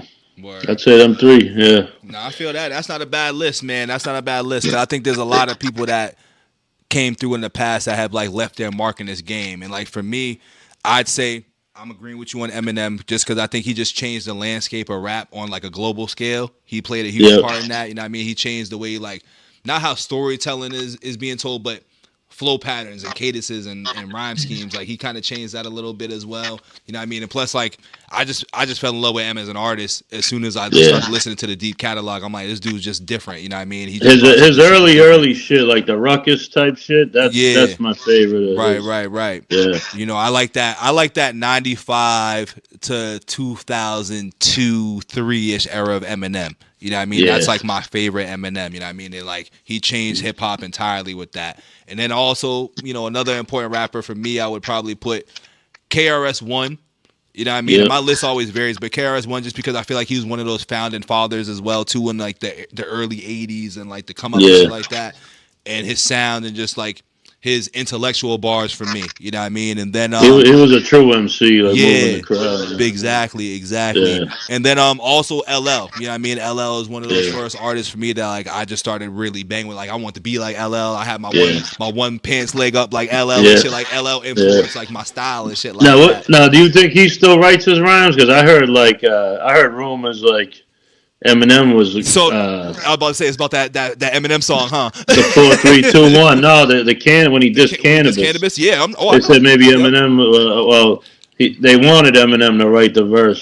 That's why they started. That's why I think him and Cannabis allegedly had beef. So I know exactly what stories you're talking about in regards to that. Your respect would be early, LL. You know what I mean? Right. when he was writing all his stuff. Like, so for me, I don't believe that M wrote those disses. I don't believe it. So for me, I still put L in there because I'm just like, it don't even sound like something that M would write. No, I don't think he wrote it, but I think someone might have. Like maybe M turned it down. You think somebody gave him something? Okay. Yeah, I don't know. We got to find someone else to do it. Right. You know, because I feel like when he's like, don't ever open your mouth and mention my seed. Talking about my book you bought to read. Like, you know what I'm saying? That sounds like it sounds LL to me. It sounds a little LL-ish. You know what I mean? What about the new album that you're bumping? You think LL wrote all that? I think he had some help in that one. I ain't gonna lie. I think he had a little help in that one just off of just keeping up to date. You know what I'm saying? I don't think people penned it. But I think he was like, yo, add this in there, do this, do that. I think a lot of that was happening for this particular album because he sounded dated. He sounded up to date. The newer Snoop Dogg with Dre that just come out. Yeah. Someone good was writing for Snoop. Like Snoop was rapping. He was rapping. Yo, I noticed that scene. I was like, he ain't never rapped like this. Yeah, you got someone nice to write. Hell yeah, because I'm like, Snoop was never rapping like this, dog. I was like, he in a different pocket with this. That's a fact.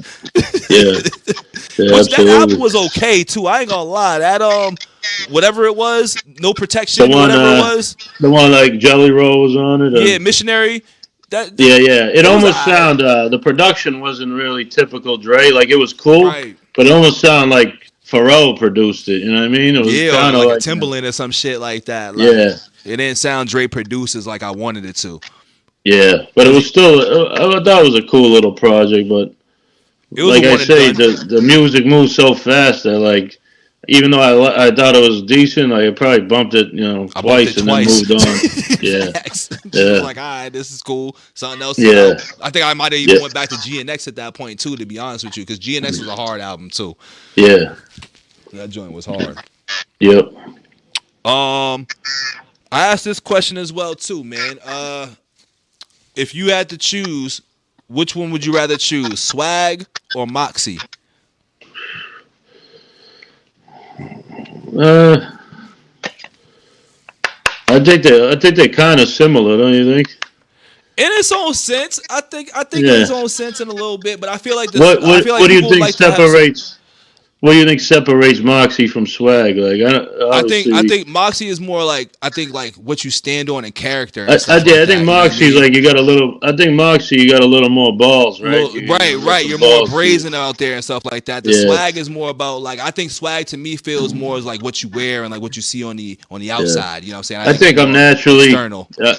I think I'm more my laid back style. I wish I had more Moxie because I think. I'm more, You're more on the swag Relax. side. More swaggy, relax. Yeah.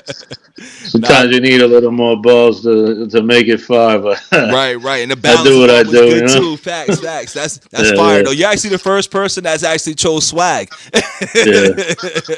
Well, I know I said I think I got more swag, but I probably need a little Need more. a little more moxie in there, right? Fucking Because you're too yeah, laid back. You know, yeah. Too word. late back. I need to let my balls drag around a little bit, you know.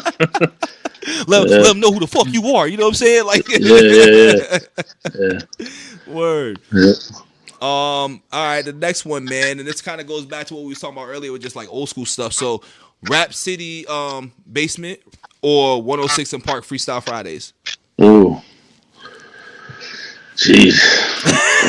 I'm gonna say the basement because I liked 106 and Park, but there was some whack weeks. You know what I mean?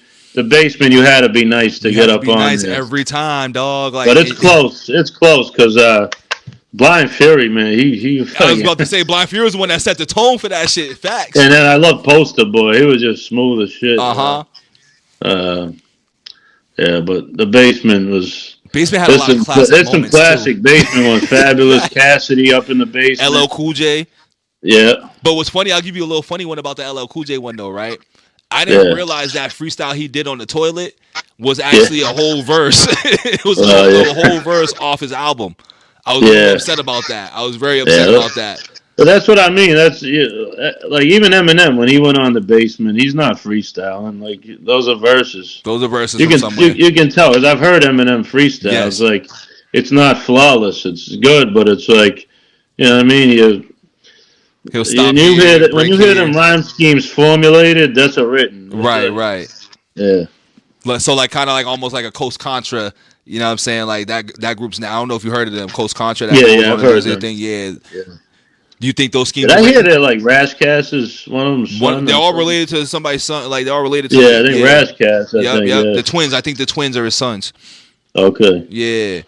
Yeah. Yeah. I gotta go Rap City Basement, dog. I think because for me, I Yeah. feel like the Freestyle Fridays outside of Blind Fury for me, maybe a handful, like a couple other dudes in between. It felt real. If it took the gutter out of it for me. I feel like Rap City Basement was more gutter than Yeah. Freestyle Fridays. You Like, know, who killed the basement was Ludacris. yeah, Yeah, yeah, he had man, some top notch hell verses in yeah. there. Ludacris is one of my favorite artists from the South, to be honest with you. He's So probably my favorite Southern rapper. Yeah, yeah, big facts, yeah, dog. Which actually yeah. goes. Go ahead. Probably him and Wayne, like, and then. Okay. But I mean, Luda almost he got too Hollywood. I mean, like Yeah, once you he cut the kind of braids totally off, forgot that he was nice as shit. You know, just no interest in it, which I right? kind of lose a little respect for. Like, I mean, he was great, but like, I don't know, how can you not like love it and And put keep out? going. I don't know, put out something. You know what I mean? Because I say Luda Yeah, has probably 4 great albums, in my opinion. Luda got 4 great albums, and then 3 other yeah, albums that was like, I think the other albums won him a Grammy and shit, but his first 4 albums, classic. From yeah, Red Light Down, yeah. The last couple albums weren't it. classics. Yeah, They weren't it for me, big but the facts, big first facts. couple, yeah. And I But when he love wanted to Luda. bar out, and his delivery was fucking ferocious. Big facts, dog. With the Yeah, bars being the bars how they was. yeah. And then he could get on like a fucking Little John or Sierra song and fucking play with it like pause, fucking go fast or slow, you know. That He had was to be a nice, major man. pause right there. Yeah, yeah. Yeah. It's a double one. Word. I'm like, oh, Yeah. he's going with it with this one. Yeah, he got to pause that. He got to pause. Hey. Because at first I was going to be like, nah, you good. But then you're like, yeah, nope. Yeah, Word, yeah. man. So, actually, I love how you brought that up, too, with the bars and delivery. So, goes into my next one, dog. What's Yeah. more important? Or what do you choose, I guess? Bars or delivery, and why? I think you need them both, but I think I can listen to somebody with great bars, Mm-hmm. even if their delivery's a little off. And then, like, if you just got like a great delivery, I mean, he ain't saying shit. I'm It not doesn't gonna listen gravitate to towards it. me. It's not Yeah, resonating. Yeah, like there's a guy out now. You should check him out, Bruiser Wolf. Okay. and actually Chow put me on to him. But he's got almost sounds like an E40, but he's a little off beat. Uh-huh. But like the shit he says is very witty, Right. and I've been it's like punchline after punchline. I've been enjoying his albums. All right, I'm gonna have to give him a But little like look. it's like you got to get past his voice because it's a little not for everybody. Right, You know what I right. mean? Yeah, and It's that's not what. like that Jada Kiss perfectly in the pocket type. You know what I Right, mean? right, right. Yeah, The so raspy and stuff. yeah, yeah, Yeah, I would have to go bars. I would say bars for me because I like hearing what you got to say. You know what I'm saying? Like yeah, I like to see how you're formulating the words, what type of way you're gonna scheme and shit like that. So I think always the bars is kind of most important for me as always. And I listen to a lot of rappers with bars. So I think yeah, at the end of the day, delivery it yeah, matters for me because once again, I think like a Kendrick, right? Or even later Eminem, I don't like voice changes. Don't give me accents. Don't give me like different pockets of your voices. Give me your voice. Just give me your regular voice. You know what I'm saying? yeah, And yeah, I'm good. yeah, You know what I mean? So I think that's always good. Even with delivery, like a Amigos delivery, like because everybody kind of it's a copycat league now too. I feel like the industry yeah, has yeah, become real copycat. So like everybody picks up that hup of the flow or like the trap the drill rap yeah, flow. I'm like I don't like those deliveries as much yeah. either, but they be You saying know, some shit. Amigos song. Amigos song I fuck with is "I Get the Bag of Gucci Man." Oh, I love that song. And that's I'm a good not song. Amigos. I can't probably name like three of their I'm about to say I songs. can't name But you three, but I know them when I hear them. I like that one though. That's Yeah. for sure. Now storytelling in regards to storytelling songs, which is the better song and why? Story to tell or rewind?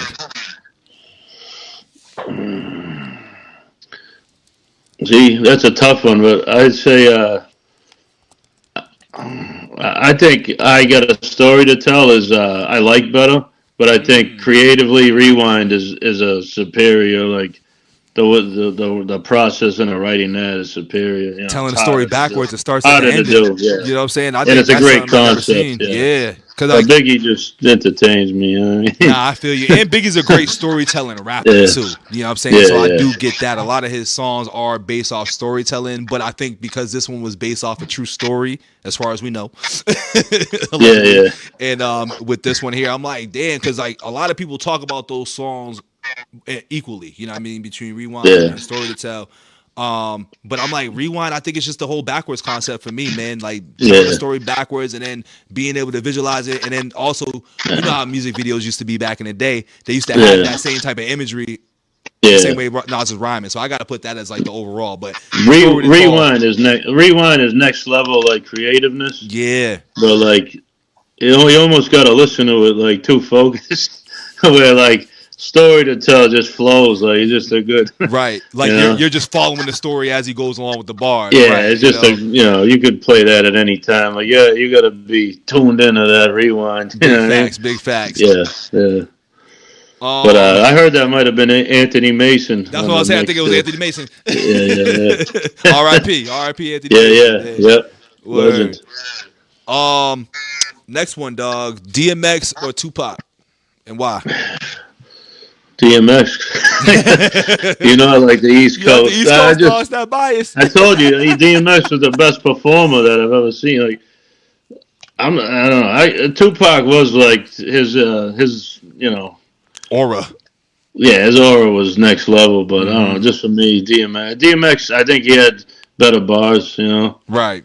But I respect the shit out of Pac. Like, uh, his work ethic. They said like he could fucking I don't know do 12 songs a day. He just had track after track. That's why So we still I hear Tupac respect that rapping in about Pac. 2025. Big facts. Yeah, yeah, yeah. Word up. Yeah. It's like that What's Dave up? Chappelle skit. You know what I'm saying? I wrote this song a long time ago.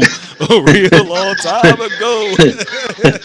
Rapping about current events and shit. Mm, mm. Yep. Rapper from Cuba. Rapper from Cuba. Yeah. Well, this one's gonna be easy because, like, we already know your bias right now, so I'm gonna skip Yeah. that one. I was gonna say Biggie or Tupac, but I think you've already said multiple times you fuck with Biggie, so we'll skip Yeah. that one. Yeah. Yeah. All I get eyes on me though. That album's fucking. classic. It is. No, but I that's a really got to go front to back and backer. listen to that again because it probably, if I really sat down, it probably would be like a top 20 album for Oh me. yeah, oh yeah. Yeah. That's Yeah. automatic. Yeah. Yeah. Diss tracks, man. This is gonna be a diss track question. Answering why. Ether or Takeover.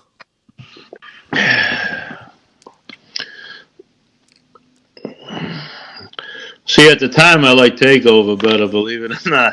Same. But I think over time, you really study it. You got to go to Ether. Yeah, man. Yeah. But I also, it's almost the same. It's almost the same thing as the Rewind. It's like, I don't know. I mean, like, Takeover might be the better song as far as appeasing to the ears and shit. Yeah. Yeah. But then what Nas is actually saying that you got to give the edge to Nas.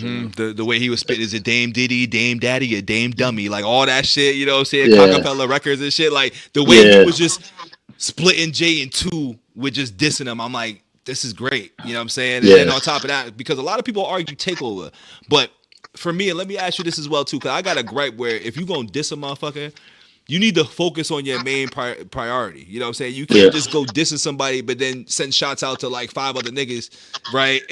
and then and then be like, yeah, but this is harder at that dude when you only made like a couple of bars in that song. I'm like, I don't get that. I'm like, it's a good song, like you said, but I'm like, this is not a diss directly because you didn't focus on Nas entirely. Yeah. You know what I mean? Yeah, and then he had that super ugly one too. Like, and that was the response to Ether, which was trash. Yeah.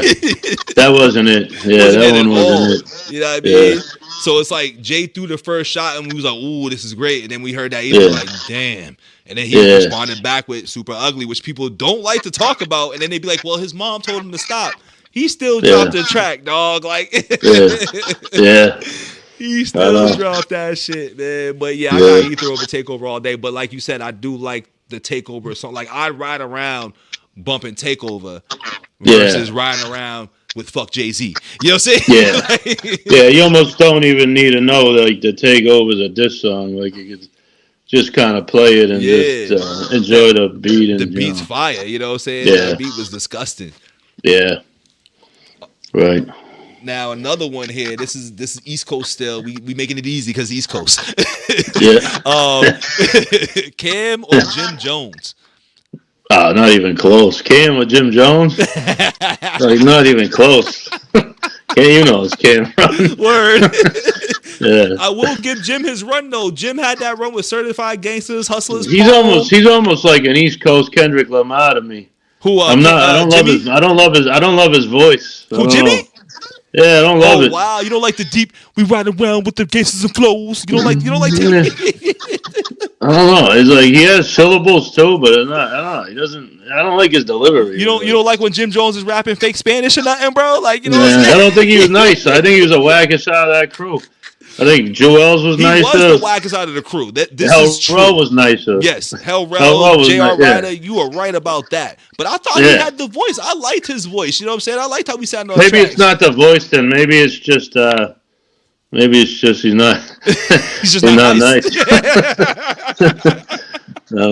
Because I don't mind a couple. Couple the dawn. All that shit like that. I'm like, the voice. It works. The voice works. Yeah, I guess. Not maybe it was too. I don't know. Maybe not enough swag. It's a little more, gruffier. I'm dead. But I will say I'm going Cam though all day though, just to say that. Yeah, not even close. Cam. It's not close at all. But some people will pick Jimmy though. But like Cameron and Mace taught Jim Jones how to rap. This is what I'm saying. So you can't.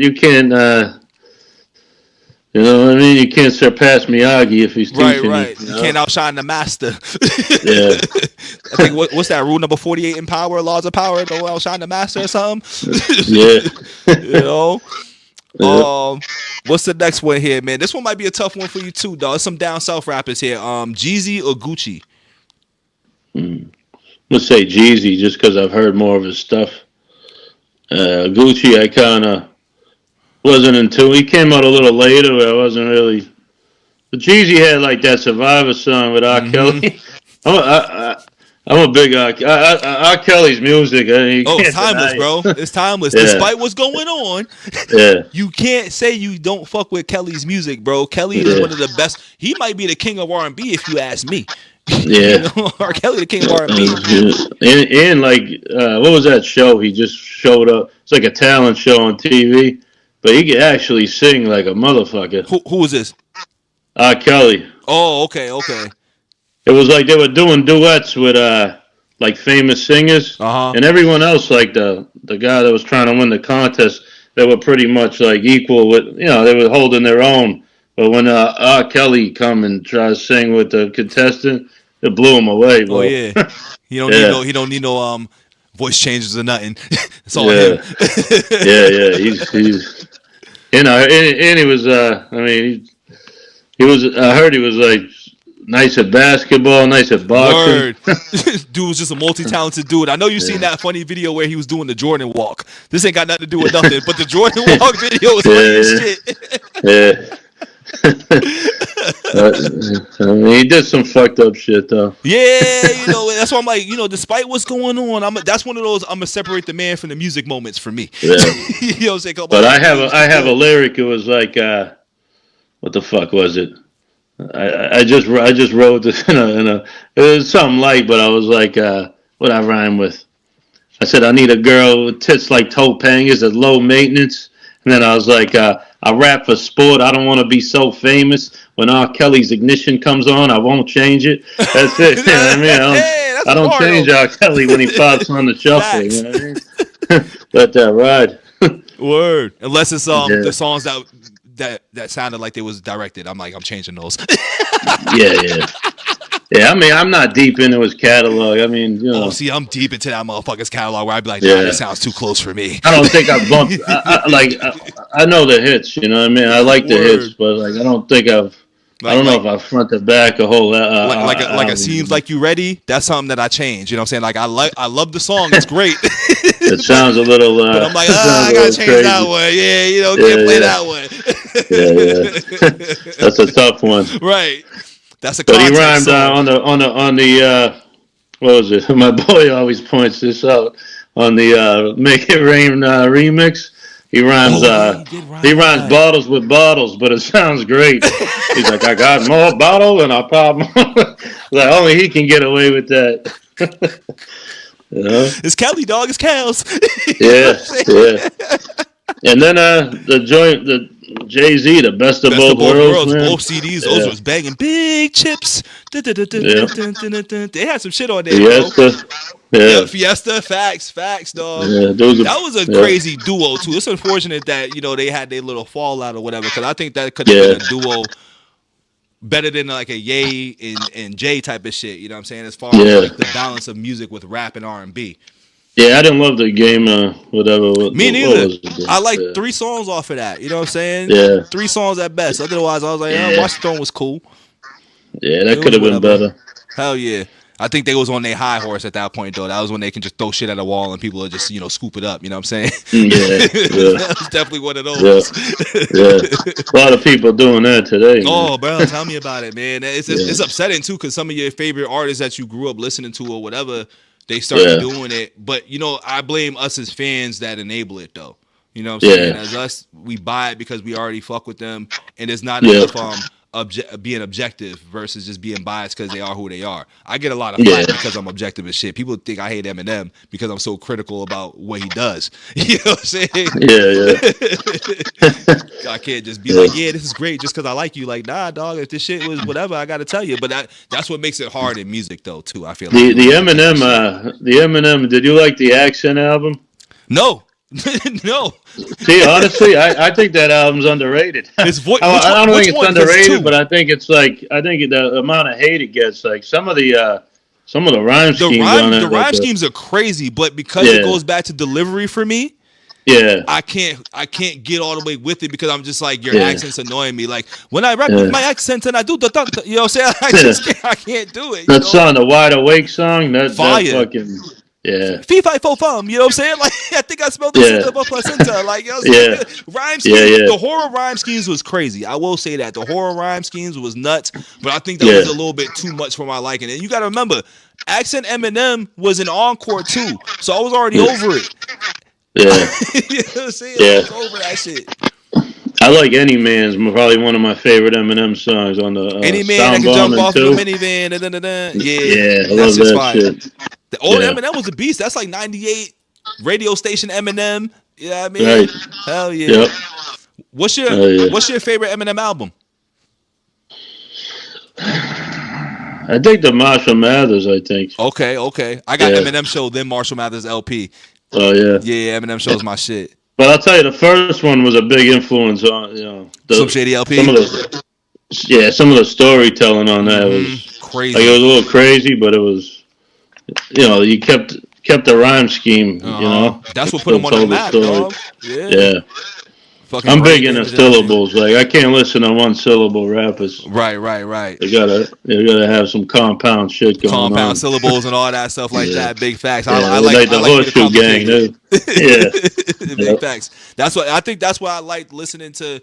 No disrespect too. You know what I'm saying? Because there was a lot of like rhyme schemes that you got into, and I'm like, damn, this is different from like the freestyles I heard. Because I just started getting into y'all catalog a little bit, so I'm like, this is a lot different from what I've been listening to. And I'm like, this dude really be rapping. You know what I'm yeah, saying? Like, you be rapping, yeah. dog. I'm kind of a nerd when it comes to like not in real life because I'm like a meathead, but I'm a nerd when it When comes it to comes the to rap. rhyme and like the syllables, the Right. inners and outers and all that shit. I can tell, dog. I can tell. And then Yeah, you pull a lot of pop culture references and shit like that too. Like that's what I like when I listen to artists too.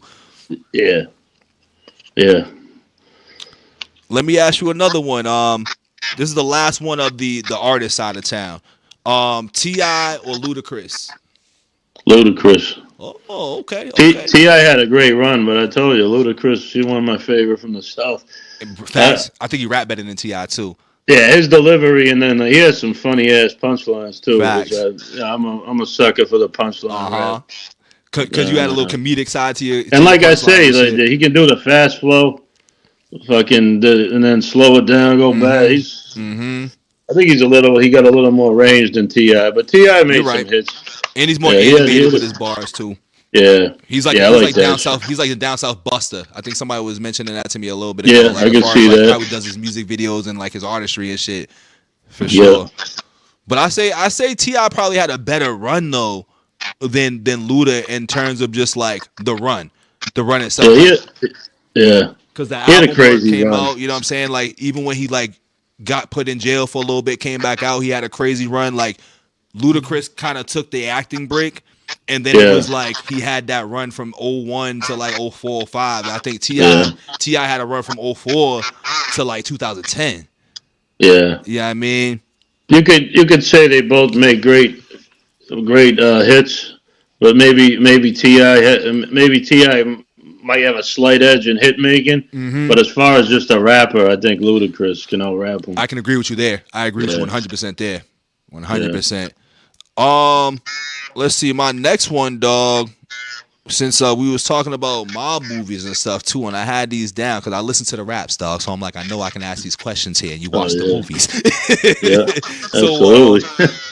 so Too let much. me start off. Yeah, same here, dog. This is why these gonna be tough for me too. So Yeah, I'm gonna start with a real tough one here. I think Carlito's Way or Donnie Brasco. that's close. Uh, I'd probably go Donnie Brasco, Okay. but it's close. I've seen Donnie Brasco more times. I've probably seen Carlitos twice. Mm. Probably watched Donnie Brasco, fucking 6 or 7 times. so Six, seven. so what's funny is that I think I go Yeah, Carlito's Way because I've watched Carlito's Way a lot more than Donnie Brasco. yeah. You know what I'm saying? Being Italian too, I give the edge to Donnie Brasco. Fair enough. Fair And enough. it was a true True story. It story. was, Yeah. yeah. But Al Pacino played in both too. That's why I think I had to ask us because I'm not Al. a huge Al Pacino guy, to be honest with you. I think De Wow. Niro's far superior, Okay. If you're but I comparing those think two, yes. I think that might be my favorite role of The Godfather. I mean, but of a later Al Al Pacino, I Pacino. think, yeah, That's fair. yeah, That's fair enough. And it's funny because I love Al Pacino, but I'm more of a Rob De Niro guy. Like if we were yeah, like for example like Heat, right? Going off brand a yeah, little bit again. Heat. Robert De Niro yeah. killed his role in that. Al Pacino He was did. cool, but Al Rob killed Pacino it. overacts a little bit sometimes. Do you feel like he over Italians it? Maybe or even overacts. I think just Yeah. in general. Yeah, Mm. like De Niro's just more natural. I think he's more natural sometimes. Yeah. No, okay, you saying Pacino? My fault. I'm getting it mixed up. That's why I'm thinking you was talking about Pacino, but you're talking about Al. My fault. Or not Yeah, De Niro. My fault. Not De Niro. But yeah, yeah. Nah, he's a classic. De Niro's cool. Pacino does overact, but I think the overacting came from Scarface though. I bury your yeah. cockroaches. Probably. You know what I'm saying? I think ever since Yeah, then he just stuck with that. You know what I'm saying? Like that's always been him. yeah. Because he wasn't like that in Godfather. No, Godfather. It was young Al Pacino. Right. He was way more reserved. Yeah, I think once he did that, Yeah, once the cocaine hit in Scarface, yeah, yeah. I think he was doing that for real. that might have been a real mountain on the table, dog. Yeah, But yeah, nah, I feel with the Donnie Brasco is definitely a classic, man. Now, I'm gonna give you another one too. This one is funny because this one's for our city, and then the other one's from New York. So yeah. Bronx Tale or Departed. Bronx Tale. I liked The Departed a lot too. But Bronx Tale. Yeah. Bronx Tale was the first mob movie I watched with my kids because Okay. it's not that violent either. There's a little bit of violence, Right. but then it was like I couldn't wait for them to see Goodfellas. So Woo! I had to wait Goodfellas. another year because that's what. That was great. That was a gritty one right there. Goodfellas is Yeah, gritty, boy. yeah, Goodfellas is yeah, definitely gritty. But I mean, Bronx Tale was cool, but I think I yeah, gotta go Departed just because like I think Departed age is better. You know what I mean? yeah, Bronx Tale is one of those things that like if you wasn't you had to be there to really fuck with it. You know what I'm saying? Like you had to be there. You know what I mean? yeah, And, like it was yeah, good, but it was more of like a soap opera like tale, and it didn't have the violence and the grit that I wanted in it. But it was a good movie. yeah. So I think Yeah. Departed for me, and then also because it's hometown. You know what I'm saying? I gotta represent the Yeah. town. I might like the town better than The Departed. Now, if we comparing those two, yeah, the Hmm. town all day. The town is, I think that's the best Boston movie out there. You know I what I'm think saying? so. I think that's the Yeah. best Boston movie ever made. Outside of Yeah. Blue Hill Ave, which that's a good hood classic, but Yeah. I'm gonna say the town is definitely, probably in my opinion, the best Boston mob type of movie. Not even, I don't Yeah. think that was a mob movie, was it? No, bank robber. Yeah, bank robbing stuff. You know what I'm saying? But I think that was the best movie coming out of Boston for me, for sure. Yeah. But you know what's funny? I'll give you a fun tale about Departed though. So when they was filming Departed back in like 05, 06, me and my boy actually took a bike ride into the set by accident. Like we did this whole little late night bike ride adventure and shit from like Lexington back downtown and shit. So we rode down into I think Chinatown, wherever they was filming, ran into Leo. Like we biked on to the set too, like by accident. Like we fucked the whole shit up. That's crazy. And then like 2 years later, The Departed or whatever, The Departed came out, and I was like, yo, that was the movie that we fucking bike rode into. That shit was crazy. Shit. Yeah. But moving along, we're gonna go into the next one here. Godfather or Scarface? I'm going with all the Italian movies, but I might actually go Scarface on that one. Okay, and I agree with you with Scarface. I mean, yeah, Yeah, Scarface. The Godfather was great, but there's like Too long, dog. yeah, there was a couple boring scenes A where lot of like them. more action than Scarface. Right? You know? Yeah.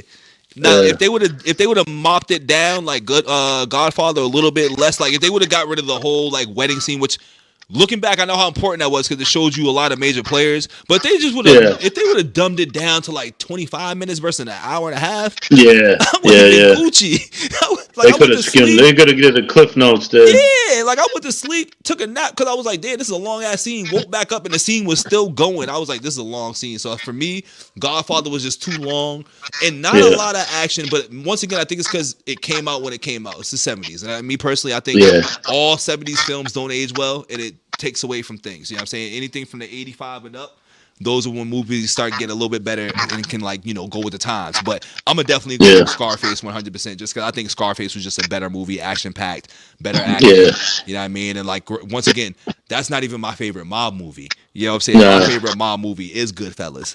You know what I'm saying? That is my favorite mob movie. You know what I mean? So like, I have to put that above everything all day, every day, which goes into the next question here, which is two good movies here, which has both main characters in both movies, man.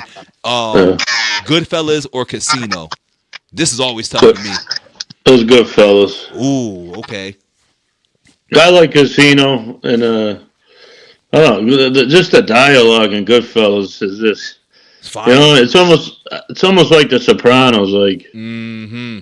very like my friends and we can recite like Goodfellas, like fucking so many lines from it. Right. We're like Casino got a couple good lines, but I don't know. I just think that the dialogue in Goodfellas, Okay. top notch. See, I think. And Go ahead. yeah, actually, Scorsese's mother, she was in both movies, but Oh I wow. love the scene with her. Pesci's mother and Yep. the Yep. When they had when the they body in kill the her. trunk, Yeah, when yeah. they killed the maid guy. I love that lady. Word. Yeah. Yeah. Shit, if it was up to me, man, I probably have to go Casino just because I think, as Wow. much as I love Goodfellas, because Goodfellas, like you said, the dialogue's great, the storyline's great, but it's something, and I'm a West Coast guy, so that's probably why as well. I love the Oh Vegas yeah. lifestyle. I Yeah. love, like, I wanted to go to Vegas because of Casino. You know what I'm saying? So I think Oh. Casino holds a very special place for Yeah, me. yeah. And I love Joe Pesci in that. You know what I'm saying? Joe Pesci played a better character in that one than he did Goodfellas. He And was great in both, I he was think. great in both, yes, but I Yeah. feel like he got killed Yeah. off too quick in the Goodfellas because of obviously because of the the stuff. But Right. Yeah. he lasted longer in that. Like if I would have got more Joe in Goodfellas, I probably would have rocked with it more. He But I think I play got more. yeah, he plays a great prick though. Hell yeah. Both movies he's a fucking prick. Both assholes. Nothing but assholes in Yeah. those movies, but killed it in both roles, dog. Yeah. Which role you think was better between you think Mickey or I forget dude's name in Goodfellas, but Goodfellas character for Joe Pesci or Casino? You know what's funny is I got my first album, Mike Martinez, is Tommy DeVito, so Yep, I seen that. it's the Pesci from Goodfellas. Okay. But we also he's got some vocal samples from the Nicky Santoro and the Casino Yep, Pesci. Casino shit, yep. But and my last name's D Simone, but the real life Tommy Anthony DeVito, Simone, right? Anthony D. it's Simone. Tommy D Simone, Yeah. so it's my last name. Oh, trust me, And I'll stay up on my that's mob actually hits. the next album I'm dropping with Mike Martinez is Oh, going to nice. be Tommy D Oh, Simone. I'm definitely gonna be checking that, bro. I'm definitely gonna be checking that. Yeah, I think I still think I don't know. I take the Goodfellas Pesci. That's close though. It's neck and neck. It is. It's very close. Plus, I think Neck they and had a neck. big three in that one too. Like that one had Mike, Rob, and Joe. Yeah. Where the other one Yeah. just had Joe and Rob. But they had the other dude that I forget because he played in both movies too. But he Paul passed recently. Savino was great too though. Yeah, Paul Paulie. Savino was dope. Yeah, Paul He's was like, what dope. do I know about a restaurant business? I don't know that man. I know nothing. That's a great scene. And then Oh, they yeah. fucking burn the place down. Who's the gray haired dude that played in both scenes? The dude with the gray hair who lied to the dude in Billy- the casino. Billy Batts. Yeah, it's and he's also in The Sopranos. He's in The Sopranos. Yep. I He's did see great. that. He's yeah. I'm mad. Pesci's R.I.P. all to him. in another underrated movie, Raging Bull. He's in that too with Okay, Pesci. I don't think I seen that. Pesci's always kicking his ass in those fucking movies. Yeah. But he's always playing the boss though too. He's always playing the boss or the underboss in all the movies too. Yeah. I fuck with him, Yeah. man. Yeah, I forget his Vincent something is his real name. Because he passed recently too. He recently passed. Yeah. Yeah.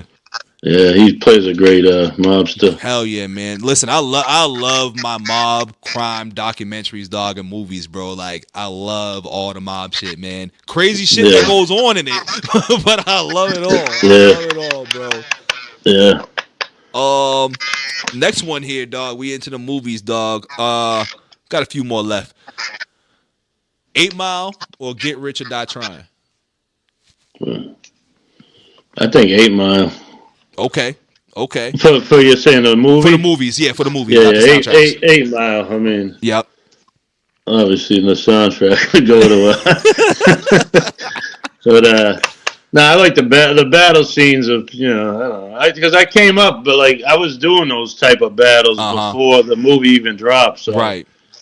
And then once the movie dropped, then all of a sudden everybody wanted a battle. So it was like it was big. I remember being in a battle. I won a battle, freestyle battle off the top.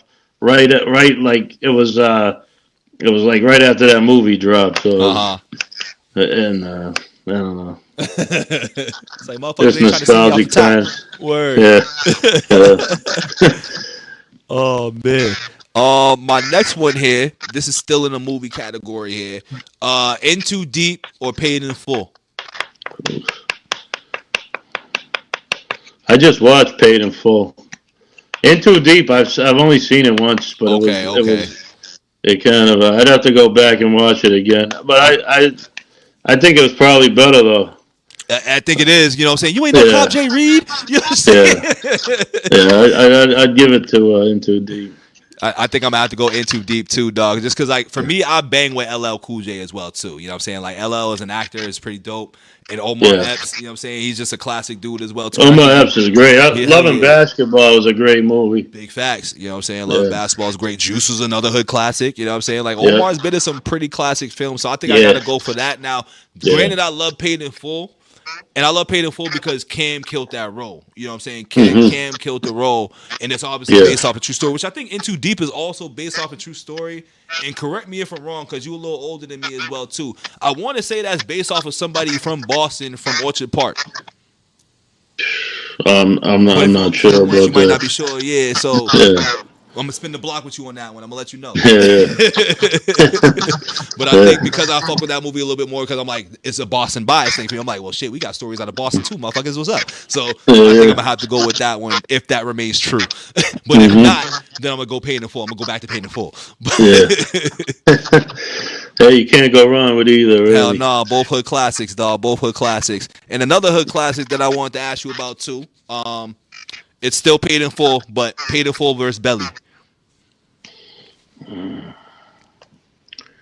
I might go Belly. Mmm. I don't know if Belly even like the story was that great, but the friggin' who was it, Hype Williams? Yeah, just great music video or great video shot. Yeah, I don't know even what you call that, but the scenery, whatever. The Just, videography, the scenery and yeah, shit. Yeah, the yeah, lighting, yeah, all that shit was yeah. definitely dope. But It was different. It was different. You know what I mean? especially at that You didn't time. see no. Yeah, Yeah. that chick was bad in there too. Oh hell yeah. Yeah, She's the chick. You know, she's the chick from Bronx Tale, I think too. yeah, yep, Yep, yep, yep, yep. yep. Which is crazy because she looks way better in that movie than Bronx Tale. Oh hell yeah! Oh hell yeah! Yep. I was like, God damn, she was a Yeah. baddie in that motherfucker, man. Yeah. Oh yeah. I would have to, but I would probably have to go Paid in Full though because of storyline. You know what I'm Yeah. saying? Storyline for me is big when I'm watching a movie, especially like if Yeah. I'm watching it when I got older. Now, when I was younger, I thought Belly was the shit, but I Yeah. think when I hit I don't about think 20, Belly. I think Belly was. I loved it when I was young, but I don't think it aged as well. nah, that's what I'm saying. Like when you Yeah. get older, you Yeah. be like, yo, what's this about? What's the plot? What's going on? It's just a Uh, whole bunch of shit. You know what I'm saying? Wrapped in one film, a whole bunch of hood shit. You're like, it's great. It's still great. But I'm like, nah, there's better movies than this one. Because I held it yeah. at such a high regard. But I'm like, nah, Paid in Full is actually a better movie. You know what I'm Right. saying? It's a Yeah. way better movie. I got another one for you, dog. We got two more. Hmm. The Yep. Wire or Power? I don't know why. I didn't. I don't know if I finished Power. Did you finish the original Power? Because everybody says this too. Everybody goes, I didn't watch the Tariq one. Nope, it only means the original, the No, first five seasons. I finished the original, That's all but we not. talking about. Yeah. Yeah, that's all we Yeah. talking Okay. about. We ain't talking about with Tariq and shit. I gotta go with the Wire. Okay, okay.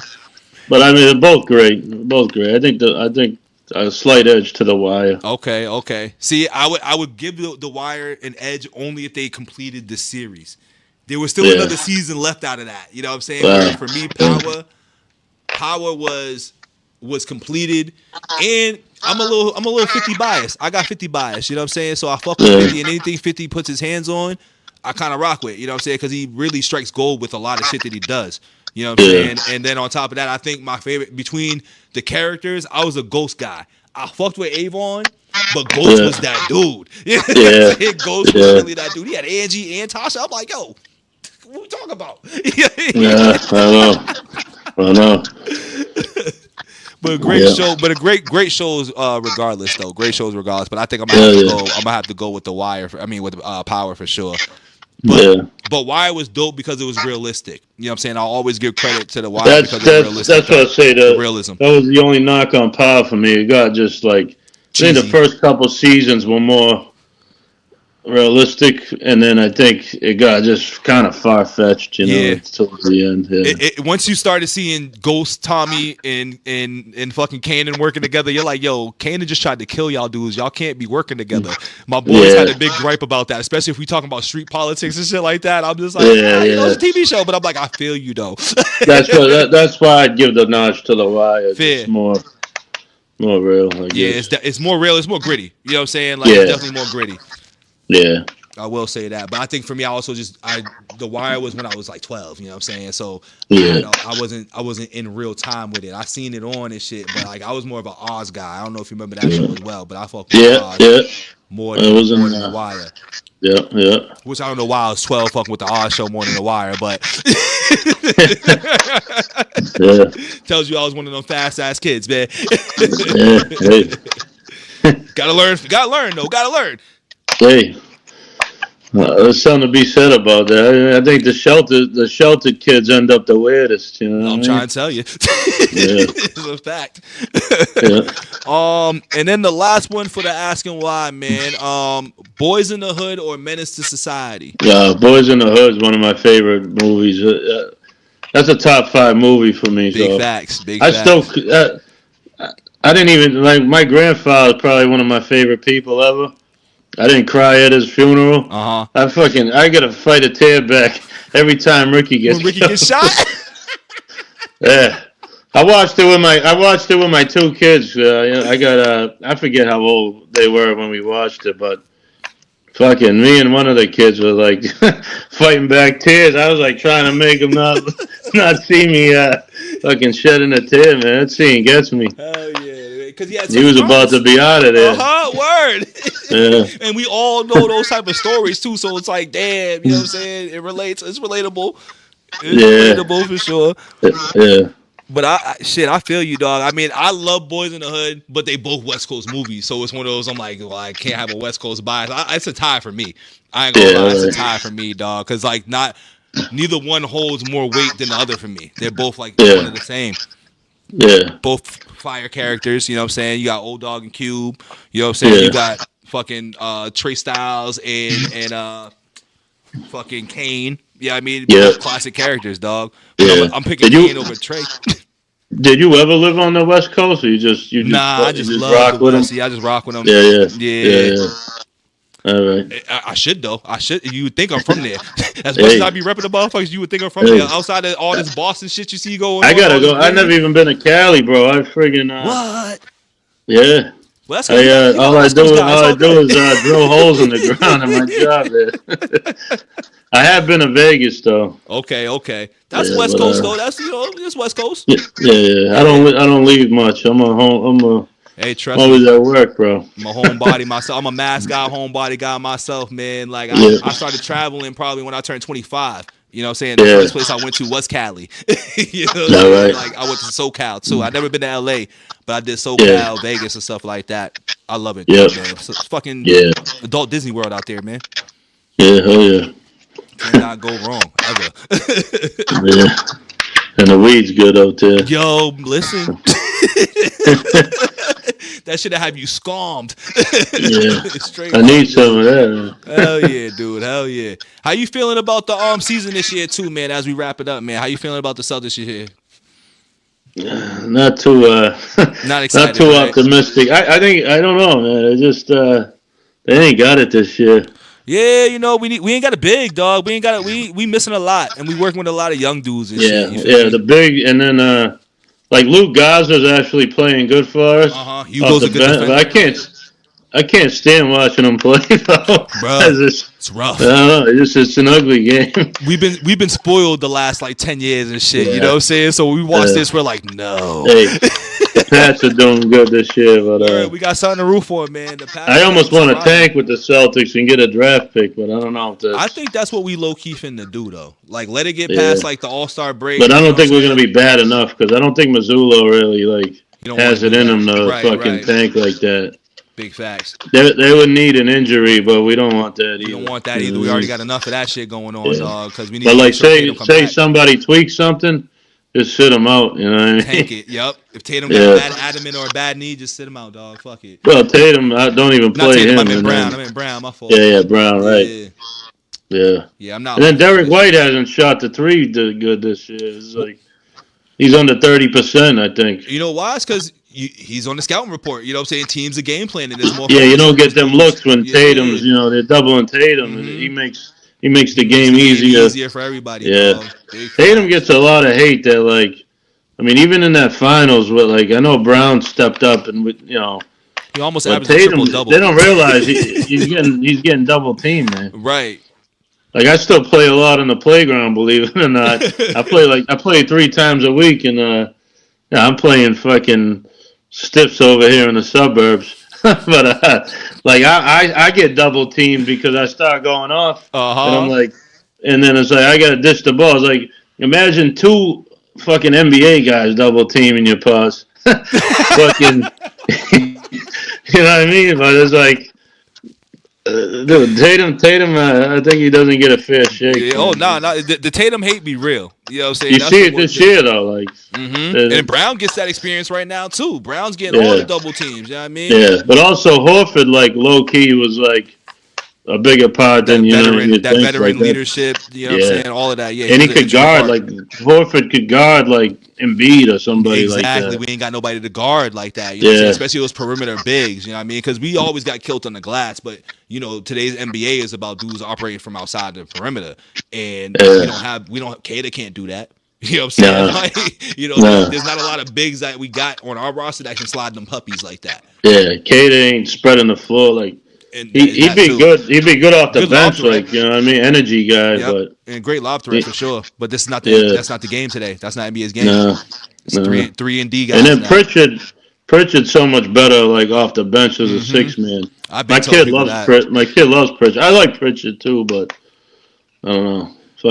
He's not a starter. That's all. He's just not a starter. Yeah. And then like we have a funny roster. You know what I'm saying? Like it's one of those years you just gotta wash away and just hope for the best.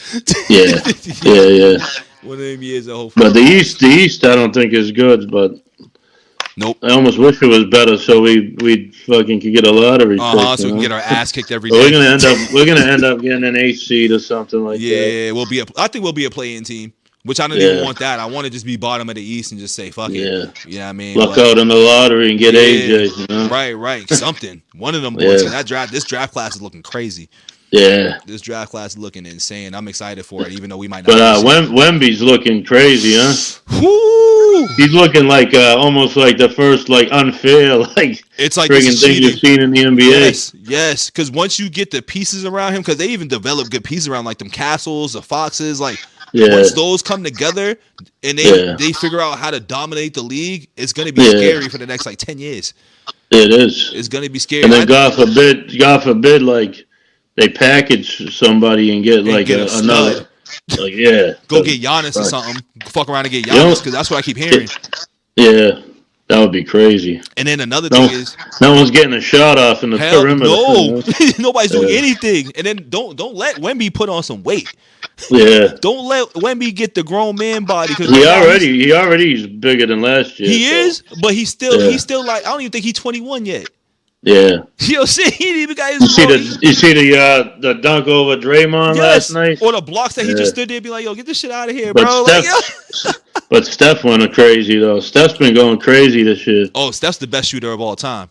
Hands down. One of the best shooters ever. I'm not a LeBron guy. Same here. And I almost think Steph's fucking above LeBron all the time. See, I can't put him in that regard because I watched LeBron do too much shit. You know what I'm saying? Like as much as I don't like LeBron, I can't say that. Even though what's LeBron's finals record? You know what I mean? See, that always matters to me. I was gonna get to that. Like the finals records, I don't care how many times you got there versus how many times you lost. If you got a losing record in the big one, I put you in a different regard. Steph is 4-2 or some shit like that in the finals, 4-3 maybe. Yeah. Over 500. That's all that matters to me. And he's got everybody. Has he got 3 losses or there's only 2? I want to say he's got 2. Yeah, he got 2. Yeah, because then they beat the Celtics too. They beat the Celtics. He only got 2. So 4-2 finals record. I'm gonna take that all day. You know what I mean? Yeah. But I think there's just so much more to add Not into even that. close though, because Yeah. Jordan's That's what I the was saying. GOAT. Jordan's the GOAT. You Yeah. know what I mean? Not Like, even close. Jordan set the tone for all this talk that we having now. Yeah. Jordan he's that guy, bro. And then like he played all 82, you know what I'm saying? Because we forget about the accolades when it comes to Jordan. You know what I mean? The accolades don't get brought up when it comes to him. And it's like he's done things that if you don't even think about it on a service level, you're like, damn, that's a crazy feat. Like Yeah, it defensive was a rebounding bad and shit loss like for that. LeBron as the year Dirk won, because I mean, Dirk went off, but it's like you got Wade, you got to find a way to win that. You gotta Like get Jordan that. would have never lost. I love Dirk too, but Jordan Jordan would wouldn't have lost to have. Dirk. You think Nah. Jordan would have beat those Warriors teams though? Like the ones with KD? I don't know. He might though. I'm like, he's Jordan. You know what I'm saying? He is. Find a way, bro. That's how I look. I'm like, he's Jordan. Like, he's gonna find a way for it to happen. Like, you get that Phil Jackson system, and you get that Yeah. physical defense on him.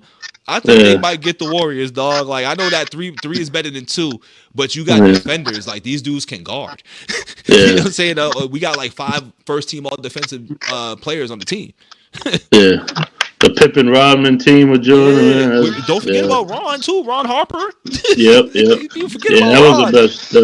And then Kukoc Tony off the bench. Kukoc. Yeah, man. Yeah. Yeah. Trying to tell Yeah. people something, man. People don't understand these. People don't understand, bro. Nah. I love the story of Jordan when I think it was the Bullets. Chris Webber was like young on the Bullets, and Uh-huh. they had Jordan in the first round, and they were saying they were getting off the bus to go play the first game of the playoffs, and Jordan just pulls up in his sports car smoking a cigar, and he's just like, "Which one of He's y'all are like, which one guarding gonna me guard me? tonight?" Like He's like smoking 50. cigars before the game, just talking shit. Bro, LeBron ain't doing that. Nah, Yellow Eyed Jordan was Nah. unstoppable. Yeah, yeah. Cognac and cigar Jordan, unmatched, bro. That's why his eyes are yellow now. That's what I'm saying, man. He's doing all Yeah, that gambling back then, boy. yeah, Oh man, but I've had you for about 2.5 hours almost. You know what I'm yeah, saying? I done locked you up for a little bit. I see you packed the lunch.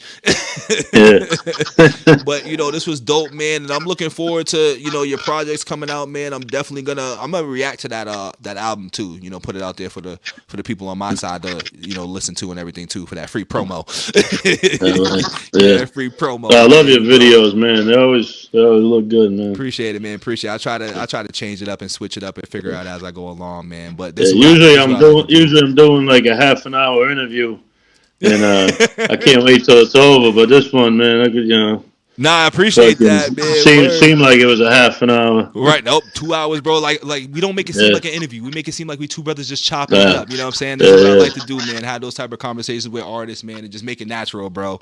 You know what I mean? Yeah. That's what it's about with me. So I appreciate it. You know what I mean? We definitely gonna Yeah. have to spin the block again, and I'll definitely be peeping the music, dog. Sounds good, Mike G. Yes, sir. Well, hey, man. Until next time. Yeah, thanks for having me. Yes, sir. I appreciate you coming on. Yeah. Oh yeah. Yes, sir. Yes, sir. Well, I'm glad you did. I'm glad you couldn't wait for it to be over. I'm glad. I'm glad that was a thing. Nah, this is the best interview I had. Usually they're just the same questions. Yeah. You know. And that's what be This is scary good. about the interview shit, man. Is like what type of questions you ask. I'm like, y'all deal with the same questions. Like how many questions do you ask? Like you got to make it a little bit different. You know what I'm saying? Yeah, my favorite interviews are like when they just random questions, switch it up. Yep. You got to promote the album a little, but then like let's have some fun. Let's just have some fun with it. Exactly. That's why I'd be like, all right, now we to the fun part. That's why I always say that. Cause I'm like, I know I asked all the boring questions, but now since that's out of the way. Yeah, and that's like the interesting thing too. You get to see how like a person thinks. Yeah. Instead of just friggin', interviewing just to ask regular regurgitating off the same things about their album and who they was, producer and the regular rapper shit. Yeah. Absolutely. Word, but yo, I appreciate you, man. Absolutely, for sure. We will be chopping it up soon. I'll spin the block with you and keep in touch, dog. All right. Sounds good. You all ready? All right. Peace. Like.